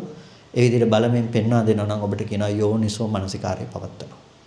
එතන උපදින නුවණක් තියෙනවා නම් ඒ නුවණ සිහියෙන් එදිනෙදා පැවැත්ම ඇතුලේ පාවිච්චි කරනකොට කියනවා සති සම්පජඤ්ඤය වඩනවා කියලා. අර විදිහට මෙනෙහි කරනකොට තමයි සිහිය නුවණ උපදින්නේ. ඒ නුවණ සිහියෙන් ඉන්නවා තියනවා කියලා හම්බෙන තැන්වලට පාවිච්චි කරනවා. නුවණ යෙදෙන්නේ නැත්නම් ආපහු මෙනෙහි කරලා නුවණ උපද්දනවා. ওই විදිහට පින්නතුනේ ඔබට ප්‍රතිපදාව වඩන්න පුළුවන්කම තියනවා එදිනෙදා ජීවිතයට ප්‍රායෝගිකව එකතු කරගන්න. ඉතින් එතකොට ඔබ මේ නිවන් මාගේ ඉන්න කෙනෙක්. මේ නිවන් මාර්ග වඩන කෙනෙක්. ඉතින් ඒ නිසා ඔය ක්‍රමය ටිකක් පුරුදු කරන්න බලන්න. ඉතින් මම හිතනවා වන අහපය ඉන්නවා නම් ටිකක් පහසු ඇති. අපි ටිකක් භාවනාව ගැන මීට වඩා ටිකක් විස්තරාත්මකව කතා කරලා තියෙනවා. අපිට කාලෙ මදි අද භාවනාව ගැන මෙතනදී ගොඩාක් කතා කරන්න. ඒක මම හිතනවා අපේ මේ ICTB UK කියලා මේ YouTube නාලිකාවක් ඇති. ඒකේ අපි දෙදින භාවනා වැඩසටහනක් පහුගිය දවස්වල තිබ්බා. ඒකේ ඇති ඒකේ වීඩියෝ එක ඒකේ දෙවෙනි දවසේ වීඩියෝ එක සම්බෝධි විහාරය කරන එක ඔබට බලන්න පුළුවන් නම් පස්සේ ගෙදර ගිහිල්ලා හරි මේක මේ හිත පවත්වන්නේ කොහොමද කියලා ඒක පිළිවෙලින් පිළිවෙලට කතා කරලා තියෙනවා. මම කිව්වේ ඒක කියන්න ගියොත් එහෙම අපිට ලොකු වෙලාවක් යන නිසා මම මේක ටිකෙන් මතක් කළේ ඔබට මේක වඩන විදිහ ගැන ප්‍රායෝගිකව එකෙන් ගන්න පුළුවන්. මේක කොහොමද හිතන්නේ කියන එක ගැන. ඉතින් ඒ නිසා මේ ICTB UK කියලා ඇත්තේ මම හිතන්නේ එහෙමනේ YouTube channel එක ඇත්තේ. ඒකට ඒක ගැන පොඩ්ඩක් ඔබ බලන්න. ඒකට හිත පවත්වන විදිහ බලන්න පුළුවන්. අඩුම තරමේ මම මේකෙදි මතක් කළා දවසකට අරමුණු 5කවත් බලන්න කියලා. ඒකෙන් කොහොමද නුවණ වඩන්නේ කොහොමද හිත වැඩෙන්නේ කියන එක බොහොම විස්තරාත්මකව අපි එතනදී කතා කරලා තියෙනවා. නිසා ඔබට පහසුවෙන් ඒක තේරුම් ගන්න එතනදී පුළුවන් වෙයි මෙතනදී අපහැදිලි නම්. ඒකට කෙසේ වෙතත් පින්නතුනේ මේ කියපු කරුණු ටික ඔස්සේ ඔබට ඔබේ සමස්ත ප්‍රතිපදාව හදාගන්න පුළුවන්කම තියෙනවා. ඉතින් මෙතනදී කාට හරි අලුතෙන් අහන කෙනෙකුට ටිකක් ගැඹුරු වැඩි කියලා හිතුණා නම් තේරුන්නේ නැහැ කියලා හිතුණා නම් මොකද්ද කරන්න ඕනේ? ආපහු අහන්න. ඒක නැවත නැවත අහන්න කමක් නැහැ. ආපහු අහන්න ඔබට තේරෙනවා. ඒක නිසා අතහැර ගන්න එපා. පින්නතුනේ අපි නිවන් දකිනවා නම් ඔය කතා කරන ස්කන්ධ ටිකේ හටගෙන වැය වෙනවා කියලා දකින තැන බලන්න එන්නම වෙනවා. වෙන කොහෙ ගියත් දුක්ඛ සත්‍ය කියන එක අවබෝධ වෙන්නේ නැහැ. ස්කන්ධ ටිකේ ඉපදීම වැයවීම දකින්නම වෙනවා. ඒ නිසා පින්නතුනේ අපිට වෙන දෙයක් දැකලා ඔය ඇත්ත දකින්න තැනට එන්න බෑ. ඔය ස්කන්ධ ටිකේ ඇත්ත දකින්නම වෙනවමයි. ඒ නිසා එතෙන්ට කොහොම හරි ඔබේ මනස තියාගන්න. ඉතින් ඒ නිසා අඩුම මම කියන්නේ කාට හරි තේරුම් නැත්නම් සතියකට එක බණක්වත් අහන්න. සතියකට එකක්වත් මං හිතන්නේ ඔබට සතියකට එක බණක්වත් අහන්න බැරි වෙයි කියලා. මේ බණ අහන වෙලාව කියලා වෙන් කරගෙන එක බණක් හොඳට ඉඳගෙන සිහි කල්පනාවෙන් අහන්න. තේරෙන්නේ නැති වුණත් අහගෙන ඉන්න. ඊළඟ ආය අහනකොට කලින්ට වඩා තේරෙන්න පටන් ගන්නවා අනිවාර්යයෙන්ම. ඒ නිසා තේරුම් නැත්නම් ඒක අහන්න. තේරුණා ඊට මේක සාමාන්‍යයෙන් ගොඩක් වටහා ගන්න පහසු ඇති. ඉතින් ඒ නිසා පින්නතුනේ මේක අහන එක නතර කරන්න එපා. ඒක උඩ ගොඩාක් ප්‍රයෝජනවත්. ඉතින් ඒ නිසා මේක ප්‍රායෝගික ජීවිතයට එකතු කරගන්න, එදිනෙදා භාවනාවට ඒක යොදා ගන්න. මොකද ඒ විපස්සනාව තමයි ඔබට ගොඩාක් වැදගත් වෙන්නේ. අපි භාවනාවේ කොටස් දෙකයි සමත මූලික විපස්සනාව සහ විපස්සනා මූලික සමතේ වැඩෙනවා. සමත මූලික විපස්සනාව ඔබට වැඩුවට කමක් නැහැ. ඔබට ඒක කරන්න කාය විවේකයේ හොඳට තියෙනවා. මොකද සමතෙන් හම්බෙන පළවෙනි තැනම අපිට හම්බෙන්නේ විවිච්ඡේව කාමේහි විවිච්ඡ අකුසලේහි සවිතක්කං සවිචාරං විවේකජං පීතිසුඛං පඨමඥානං උපසම්පජ්ජ විහෙරති. විවිච්ඡේව කාමේහි කාමයන්ගෙන් වෙන්ව. කාමයන්ගෙන් වෙන්ව කියන්නේ මොකද්ද? ඒ කියන්නේ මේ ඇහැ පිනවන්න ගිහිල්ලා ඒව බල බල ආස රූප හොය හොය බල බල ගිහිල්ලා ඉන්නවනම් ඒක වෙන්නේ නෑ, සමාධිය උපදින්නේ නෑ ඔබට. ඊට පස්සේ විවිච්ඡේව අකුසලයේ කිව්ව නීවරණයන්ගෙන් වෙන්ව. මේ අනික් නීවරණ ටිකෙන් වෙන්ව. කාමච්ඡන්දය ආවරණය වෙනවා විවිච්ඡේව කාමෙහි කියනකොට. රූපකාම, ශබ්දකාම, ගන්ධකාම, රසකාම ඔක්කොමයි තියෙ. ඊට පස්සේ විවේකජම් පීතිසුඛං විවේකයේ තියෙන්නත් ඕනේ. විවේකය කියනකොට කොටස් දෙකයි, කාය විවේක, චිත්ත විවේක. කාය විවේක කියලා කියන්නේ දැන් ඔබට වැඩ තියනවා නම් ආපහු ගිහිල්ලා රස්සාවේ වැඩ ටික බලන්න, ළමයින්ගේ වැඩ බලන්න ගොඩක් ඒවා තියනවා නම් ඔබට නැත්තේ මොකද්ද? කාය විවේකේ නෑ. ඔබට තියනවා නම් දැන් ඊට පස්සේ තව වැඩ දිහා දේවල් ගැන කල්පනා කරන්න, හිතන්න, ප්ලෑන් කරන්න තියනවා නම් ඊට පස්සේ තව ටෙලිනාට්‍ය බලන්න තියනවා නම්, චිත්‍රපටි බලන්න තියනවා නම්, සින්දු අහන්න තියනවා නම්, තව ගොඩක් දේවල් තියනවා නම් ඔබට චිත්ත විවේකයක් නෑ. එහෙනම් ඒ මට්ටමක් නැති කෙනෙකුට පිනතුනේ කවදාවත් ප්‍රථම ධානයේ කියන සමතේ පළවෙනි තැනවත් පවත්ත ගන්න පුළුවන් කමක් නැත්තේ නැහැ පහසුයි. ඒ නිසා ඔබට ওই කාය විවේකයයි චිත්ත විවේකයයි නැත්තම් ඔබ කොච්චර සමතේ සඳහා උත්සාහවත් වුණත් උපදී ආයෙ බිඳෙනවා. ඒ නිසා අද ඔබ පැය දෙක තුනක් භාවනා කරන්න පුළුවන්. හැබැයි හෙට වෙනකොට අර වැඩ ටික ඔක්කොම කරලා ආපහු වෙනකොට කොහෙද ඉන්නේ? මුලම ඉන්න ආපහු මුල ඉඳලා කරන්න පුළුවන්. ආයෙත් කරනවා. ආයෙත් ගිහිල්ලා ආපහු ඊළඟ දවසේ එනකොට ආයෙ කොතනද ඉන්නේ? ආයෙත් මුලම තමයි. ඒ හින්දා පිනතුනේ හැමදාම එකම මට්ටමක දියුණුව හරිම හැමින් වෙන්නේ. ඊට වඩා ගොඩක් ප්‍රායෝගිකයි විපස්සනා මූලික සමතේට යනකොට නුවණින් විපස්සනා කරන්න පටන් ගත්තාම අද නතර කරපු තැනින් තමයි ඔබ හෙට පටන් ගන්න. මොකද නුවණ එක දිගට වැඩෙනවා. අරකින් වැඩෙන්නේ සමාධිය වඩලා නුවණට එන්නේ. මේකෙදි වෙන්නේ නුවණ තමයි ඍජුවම දියුණු වෙන්නේ. නුවණ හරහා අරමුණු ඉක්මවා යන්න පුළුවන්. ඒකට නුවණ හරහා උපදින සමාධියක් එනවා. ඒ නිසා විපස්සනා මූලික සමතය සාමාන්‍යයෙන් මම කියන්නේ සමත මූලික විපස්සනාවට යනවා නම් අඩුම තරමේ දවසකට පැය 8කට එහා ඒ වෙනුවෙන් පරිපූර්ණ කැපකිරීමක් තියෙන්න ඕනේ. ඊට පස්සේ අනිත් හැමතැනකම හොඳට සිහිය නුවණ යොදාගෙන වැඩ කරන්නත් ඕනේ. හැබැයි පරිපූර්ණ කමඨහන ඇතුලේ දවසකට අඩුම පැය 8කට එහා යන්න ඕනේ සමත මූලික විපස්සනාවකට යන්න ඉන්නවනම්. ඒක කරන්න කාලේ නැත්තම් හොඳම දේ තමයි විපස්සනා මූලික සමතේ පැත්තෙන් ඉස්සරහට යන එක. එතකොට ඔබට එදිනදා ප්‍රායෝගිකව නුවණින් දියුණු කරගෙන යන්න පුළුවන්. ඕකේ වාසිය අවාසිය දෙපැත්තම තියෙනවා. හැබැයි ප්‍රායෝගිකයි මම දකින මට්ටමේදී විපස්සනා මූලික සමතය සාමාන්‍යයෙන් කාමභෝගී ගිහි ජීවිතයක නැත්නම් gedara dora දරුවන්ගේ කටයුතු ටික බලාගෙන රැකියාවක් කරගෙන ඉන්න කෙනෙකුට විපස්සනා මූලික සමතය තමයි පහසුම මාර්ගය මම දකින හැටියට. අනගාരിക පැවැත්මක් ඇතුලේ ඉන්න කෙනෙකුට නම් සමත මූලික විපස්සනාව පහසුයි. ඒ නිසා ඔබ ඒ විදිහට මාර්ගය ප්‍රතිපදාව සකස් කරගන්න. ඉතින් අපිට ලැබුණු කාලේ නම් මම හිතන්නේ ගෙවිලා ඉවරයි. මේ ප්‍රශ්න ගැටලු තියෙනවා නම් පොඩි වෙලාවක් දෙන්න පුළුවන් මට අහන්න. ICTB UK කියලා ICTB TB International Center for Theravada Buddhism කියලා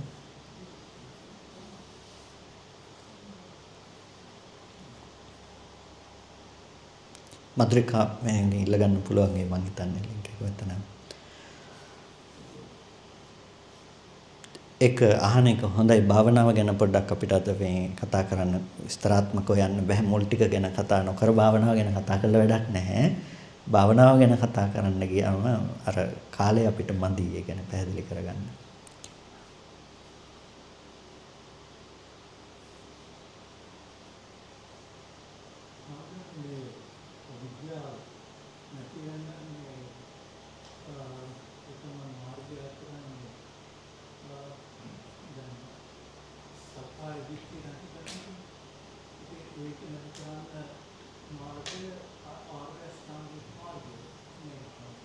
ඔව්.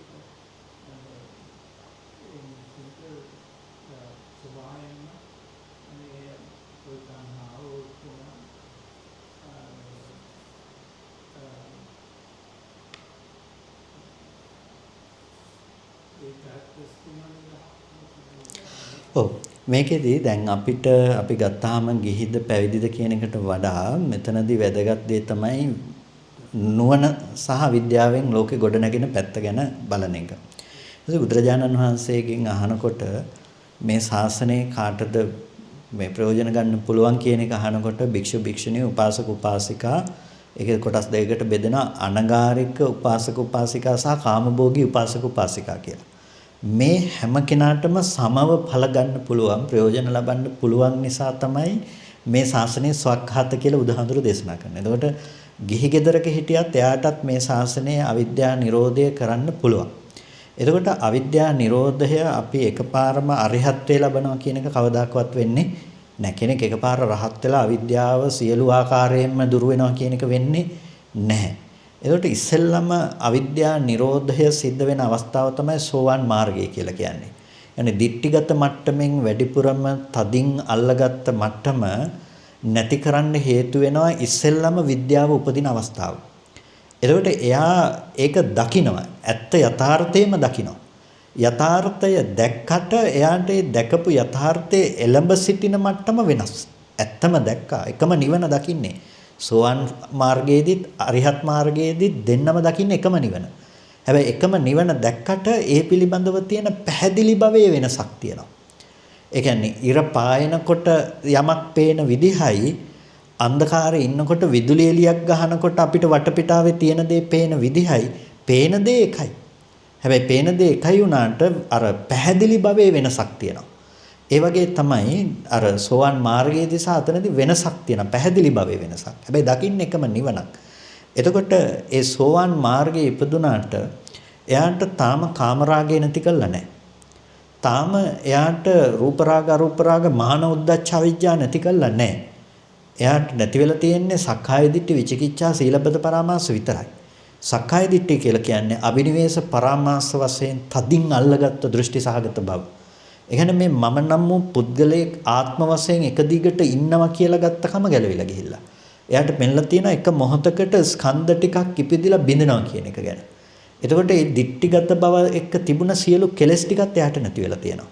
තදින් අල්ලගත්ත තැනකේ දෙන කෙලෙස් මට්ටම.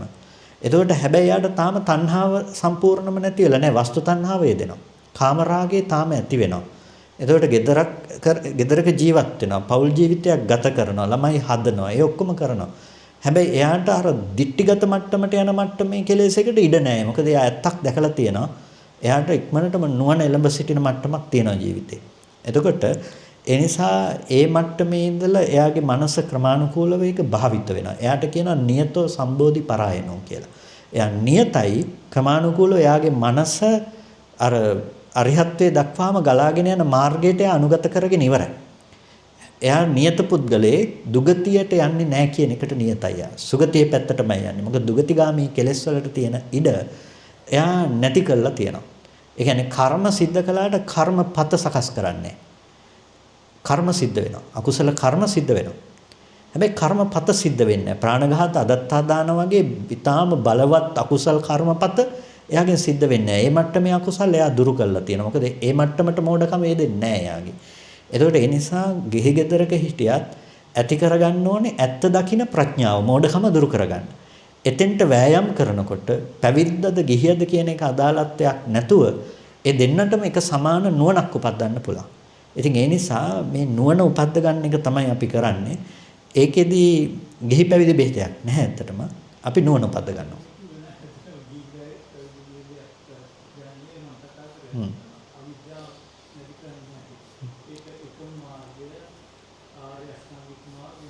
එකම ප්‍රතිපදාව ඒක තමයි ආර්ය අෂ්ටාංගික මාර්ගයේ සම්මා දිට්ඨිය අපි ඇති කරගන්නවා. එතකොට අර කියපු දුක්ඛේ ඥානං කියපු තැන සම්මා දිට්ඨිය කියන්නේ දුක්ඛේ ඥානං දුක්ඛ සමුදය දුක්ඛ නිරෝධය දුක්ඛ නිරෝධගාමී ප්‍රතිපදාය ඥානං කියප එක.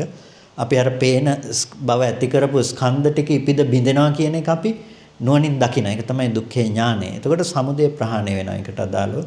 ඉතින් ඒක ඉස්සෙල්ලම දිට්ඨිගත කෙලස් මට්ටම නැති වෙන මට්ටමට ඉස්සෙල්ලා දුක්ඛේ ඥානය යෙදෙනවා. සතිය. ඒ කියන්නේ සමස්ත ආර්ය අෂ්ටාංගික මාර්ගයේම වැඩෙන්නේ අංග තුනකින්. ඒ තමයි සම්මා දිට්ඨියයි, සම්මා වායාමයයි, සම්මා සතියයි කියන අංග තුන. එතකොට ඒ අංග තුන තමයි වඩන්නේ. ඒ අංග තුන වඩනකොට සීලය සම්පූර්ණ වෙනවා. සම්මා වාචා කම්මන්තා ජීව සම්පූර්ණ වෙනවා. ඊට පස්සේ එයාට මේ සමාධිය කියන්නේ සම්මා සමාධිය කියන එක උපද්දනවා.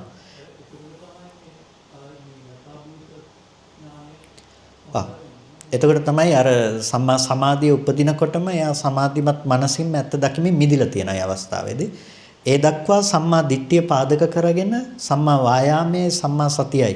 ඒ කියන්නේ වීරය පවත්වනවා සිහියෙන් අර ඇත්ත පෙන්වා දෙනවා. පේන අරමුණේ ස්කන්ධ ටිකේ ඇත්ත පෙන්වා දෙනවා. ස්කන්ධ ටිකේ ඇත්ත කියන්නේ සම්මා දිට්ඨිය. ඒක ඒ තැන පෙන්වා දෙන්න වීරය තියනවා. සිහිය උදව් වෙලා තියෙනවා. ඔක මහා චත්තාරීසක සූත්‍රයේදී බුදුහාමුදුරු දේශනා කරන්නේ ඔය අංග තුන අනුපරිධාවಂತಿ අනුපරිවත්තಂತಿ කියලා අනිත් අංග ඔක්කොටම වටා දිවෙන්නේ ඔය අංග තුන. එතකොට අපි වඩන්නේ ඔය අංග තුන සමස්ත ආර්ය අෂ්ටාංගික මාර්ගයේම ඔය අංග තුන හරහා වැඩෙනවා.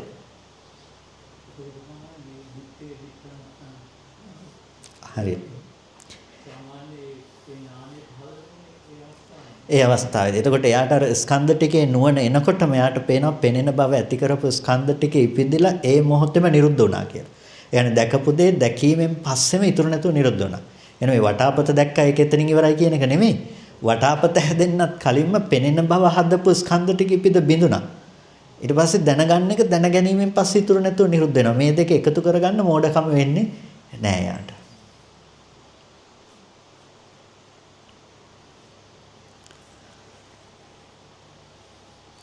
හොඳයි. ඔව්.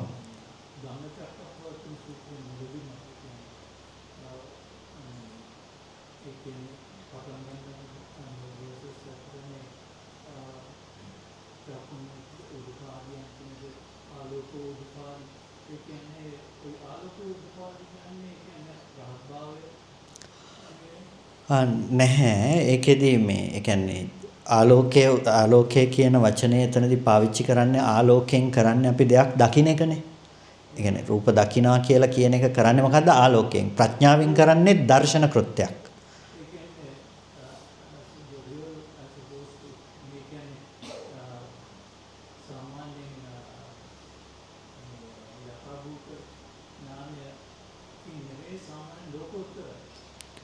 ඔව් ඒ කියන්නේ යථාභූත ඥානය කියන්නේම ලෝකෝත්තර ඥානය ඌපරිදි නුවණ කියන එකමයි.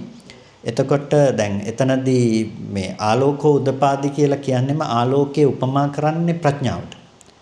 ඔව් ඒ කියන්නේ ලෝකෝත්තර ප්‍රඥාව තමයි ආලෝකය. ඒක තමයි දර්ශන කෘත්‍ය කලේ. පවතින යථාර්ථයේ පෙන්වුවේ ලෝකෝත්තර ඥානය නැමැති ආලෝකයෙන්. ඒ කියන්නේ එතනදී කියන්නේ ඒ කියන්නේ ඒක සමාන උපමාන උදාහරණ ටිකක් කියන්නේ. ඒ කියන්නේ මේක ආලෝකයෙන් කරන්නේ දර්ශන කෘත්‍යයක්. පේනවා කියන බව හදලා තියෙන ආලෝකය නිසා. ඒතකොට ප්‍රඥාව නැමැති ආලෝකය නිසා අපිට ඇත්ත යථාභූතය පෙනිලා තියෙනවා. ඌපරිදි දේ ඒ විදිහටම පෙනිලා. ඒකින්ද තමයි ආලෝකෝදපාදි කිව්වේ එතනදී.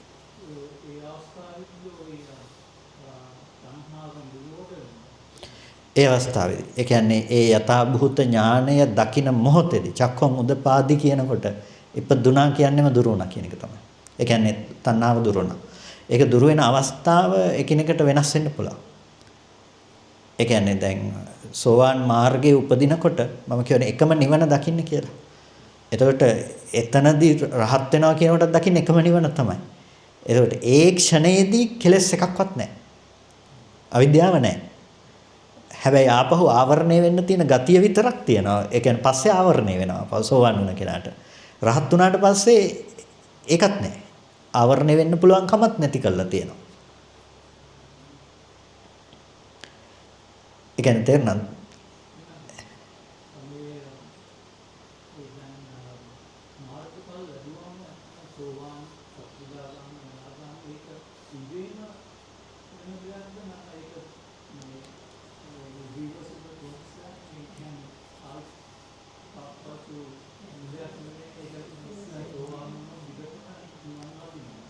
ඔව්.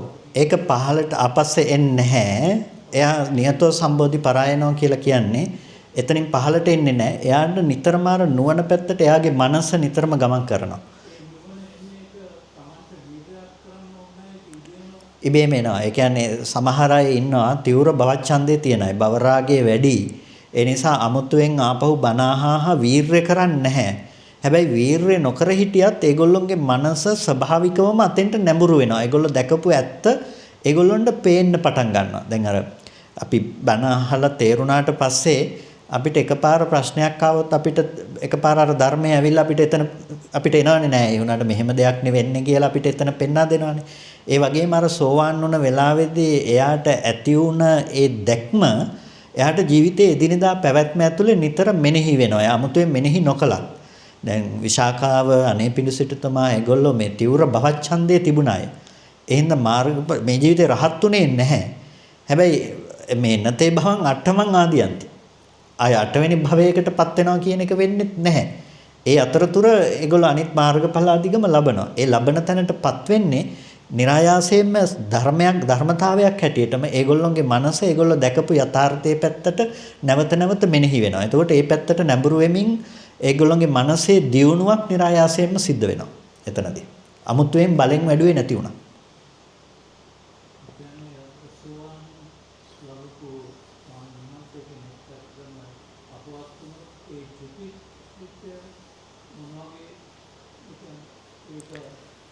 සාමාන්‍යයෙන් චුති චිත්තයක් එන්නේ කාමාවචර ප්‍රතිසන්දි චිත්තයක්ම තමයි චුති චිත්තයක්මයි උපදින්නේ. ඒ කියන්නේ චුතිය සිද්ධ වෙන මට්ටමේදී කාමාවචර කර්මසිතක් තමයි අන්තිමේටම එයාට ගේන්නේ. රූප ධානය උපදවල තිබ්බොත් රූපාවචර, රූප ධානය උපදවල තිබ්බොත් ඒ මට්ටම. ඒ දෙකම නැත්තම් කාමාවචර ප්‍රතිසන්දියක් ලබනවා. එතකොට දැන් ගොඩක් වෙලාවට අර හිත ගොඩක් අර දිට්ඨිගත කෙලෙස් මට්ටම් වලින් මිදිලා තියෙන නිසා එයා කුසලයේ පැත්තේ කුසල හේතු බොහොම ශක්තිමත් එයාගේ මනසේ යෙදෙන්න හේතු වැඩි. ඒ නිසා බොහෝ අවස්ථාවලදී එයා නැවත සුගති විපාක අතිනුත් ටිකක් බලවත් විපාක මට්ටමකට එයාපත් වෙන්න තියෙන ඉඩ තමයි ගොඩක්ම වැඩි. ඒකෙන් කියන්නේ මනුස්ස භවයකට වඩා දිව්‍ය ලෝකයට යන්න තියෙන හේතු එයාට ගොඩක් වැඩි. හැබැයි යම් හේතුවකින් එයාට කර්මානුරූපී මනුස්ස භවයකට උනත් ආපහු උප්පත්තිය ගන්න පුළුවන්කම තියෙනවා. ඒ ගන්නකොට එයාගේ අර ප්‍රඥාව නැති වෙලා නැහැ. ඒකට කියනවා ජාතසෝතපන්නයි කියලා.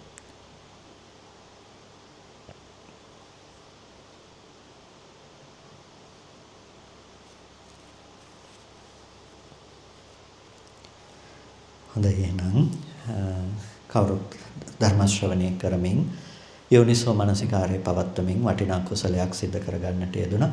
මේ සියලු කුසල් අපි අනුමෝදන් කළ යුතු අයට අනුමෝදන් කරනවා. පළමුවෙන් අපට අර්ථයෙන් ධර්මයෙන් අනුශාසනා කරන අපේ ධර්මාචාර්ය අවසරයි මාංකඩවල සුදස්සන ස්වාමීන් වහන්සේට, අවසරයි මාංකඩවල නන්දරතන ස්වාමීන් වහන්සේට, ස්වාමීන් වහන්සේලා දෙනමටම උතුම් නිවනින් සැනසෙන්නට මේ කුසල් හේතුපනිශ්‍රයම වේවා කියලා ප්‍රාර්ථනා කරනවා. ඒ වගේම සියලු දෙවියන්ට අපි මේ පින් අනුමෝදන් කරමු. දෙවියෝ සතුටින් සාදුනාදයෙන් මේ පින් අනුමෝදන් වනු ලබත්වා. දෙවියන්ට උතුම් නිවනින් සැනසෙන්නට මේ කුසල් හේතුපනිශ්‍රයම වේවා කියලා සාදු කියලා දෙවියන්ට පින් දෙන්න. ඒ වගේම ඔබ සියලු දෙනා නමින් මිය පරලෝකීය සියලු ඥාතීන් අපි මේ මොහොතේදී සිහිපත් කරනවා. ඔබ හැම දෙනා නමින්ම යම් ඥාතිවරයෙක් මිය පරලෝක ගිහිල්ලා පින් බලාපොරොත්තු සිටිනා මේ සෑම සියලු ඥාති වර්ගයාමත් ඒ වගේම මේ විහාරස්ථානය ගොඩනගන්නට වෙහෙස මහන්සියෝ මේ පරලෝක ගිහිල්ලා යම් පිරිසක් සිටිනම් ඒ සෑම දායක කාරකාදී හැම කෙනෙක්ම ගිහි පැවිදි දෙපාර්ශ්වයේම අපි අය මේ වෙලාවේදී සිහිපත් කරනවා. මේ වසර 100 ළඟදී සමරුවේනේ සිහිපත් කළේ.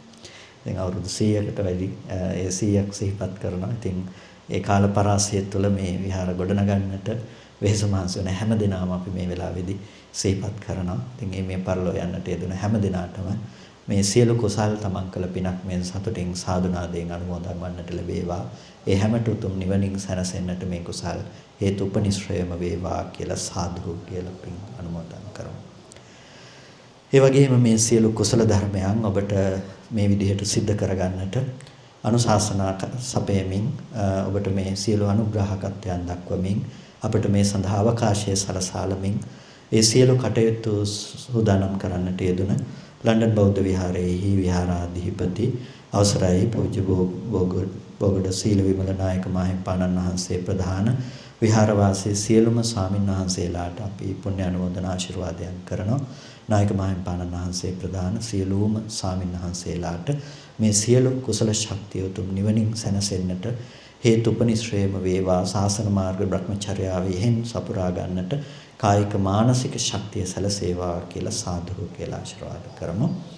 ඒ වගේම මේ සියලු කුසලයන් සඳහා අවශ්‍ය වටපිටාව ගොඩනගමින් කටයුතු කරන්නට යෙදුණු පින්වත් සියලුම දෙනාටත් අපි ආශිර්වාදයන් සිදු කරනවා.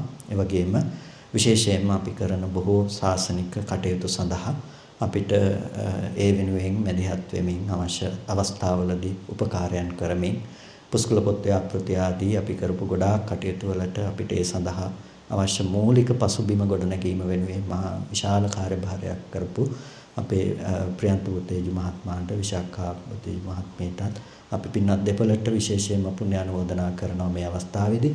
ඒ පින්වත් දෙපළටත් ඒ වගේම මధుරිකා ජයවර්ධන මෑණියන් හැම වසරකම බොහෝ අවස්ථාවල අපිට වැඩමවන්නට අවශ්‍ය සියලු කටයුතු සම්පාදනය කරමින් කටයුතු කරනවා. සුජාතා මෑණියන් ඇතුළු ඒ කල්යාණ මිත්‍ර සියලුම ICTB UK ආයතනයේ පින්වත් පිරිසට අපි පුණ්‍යානුමෝදනාවන් සිදු කරනවා.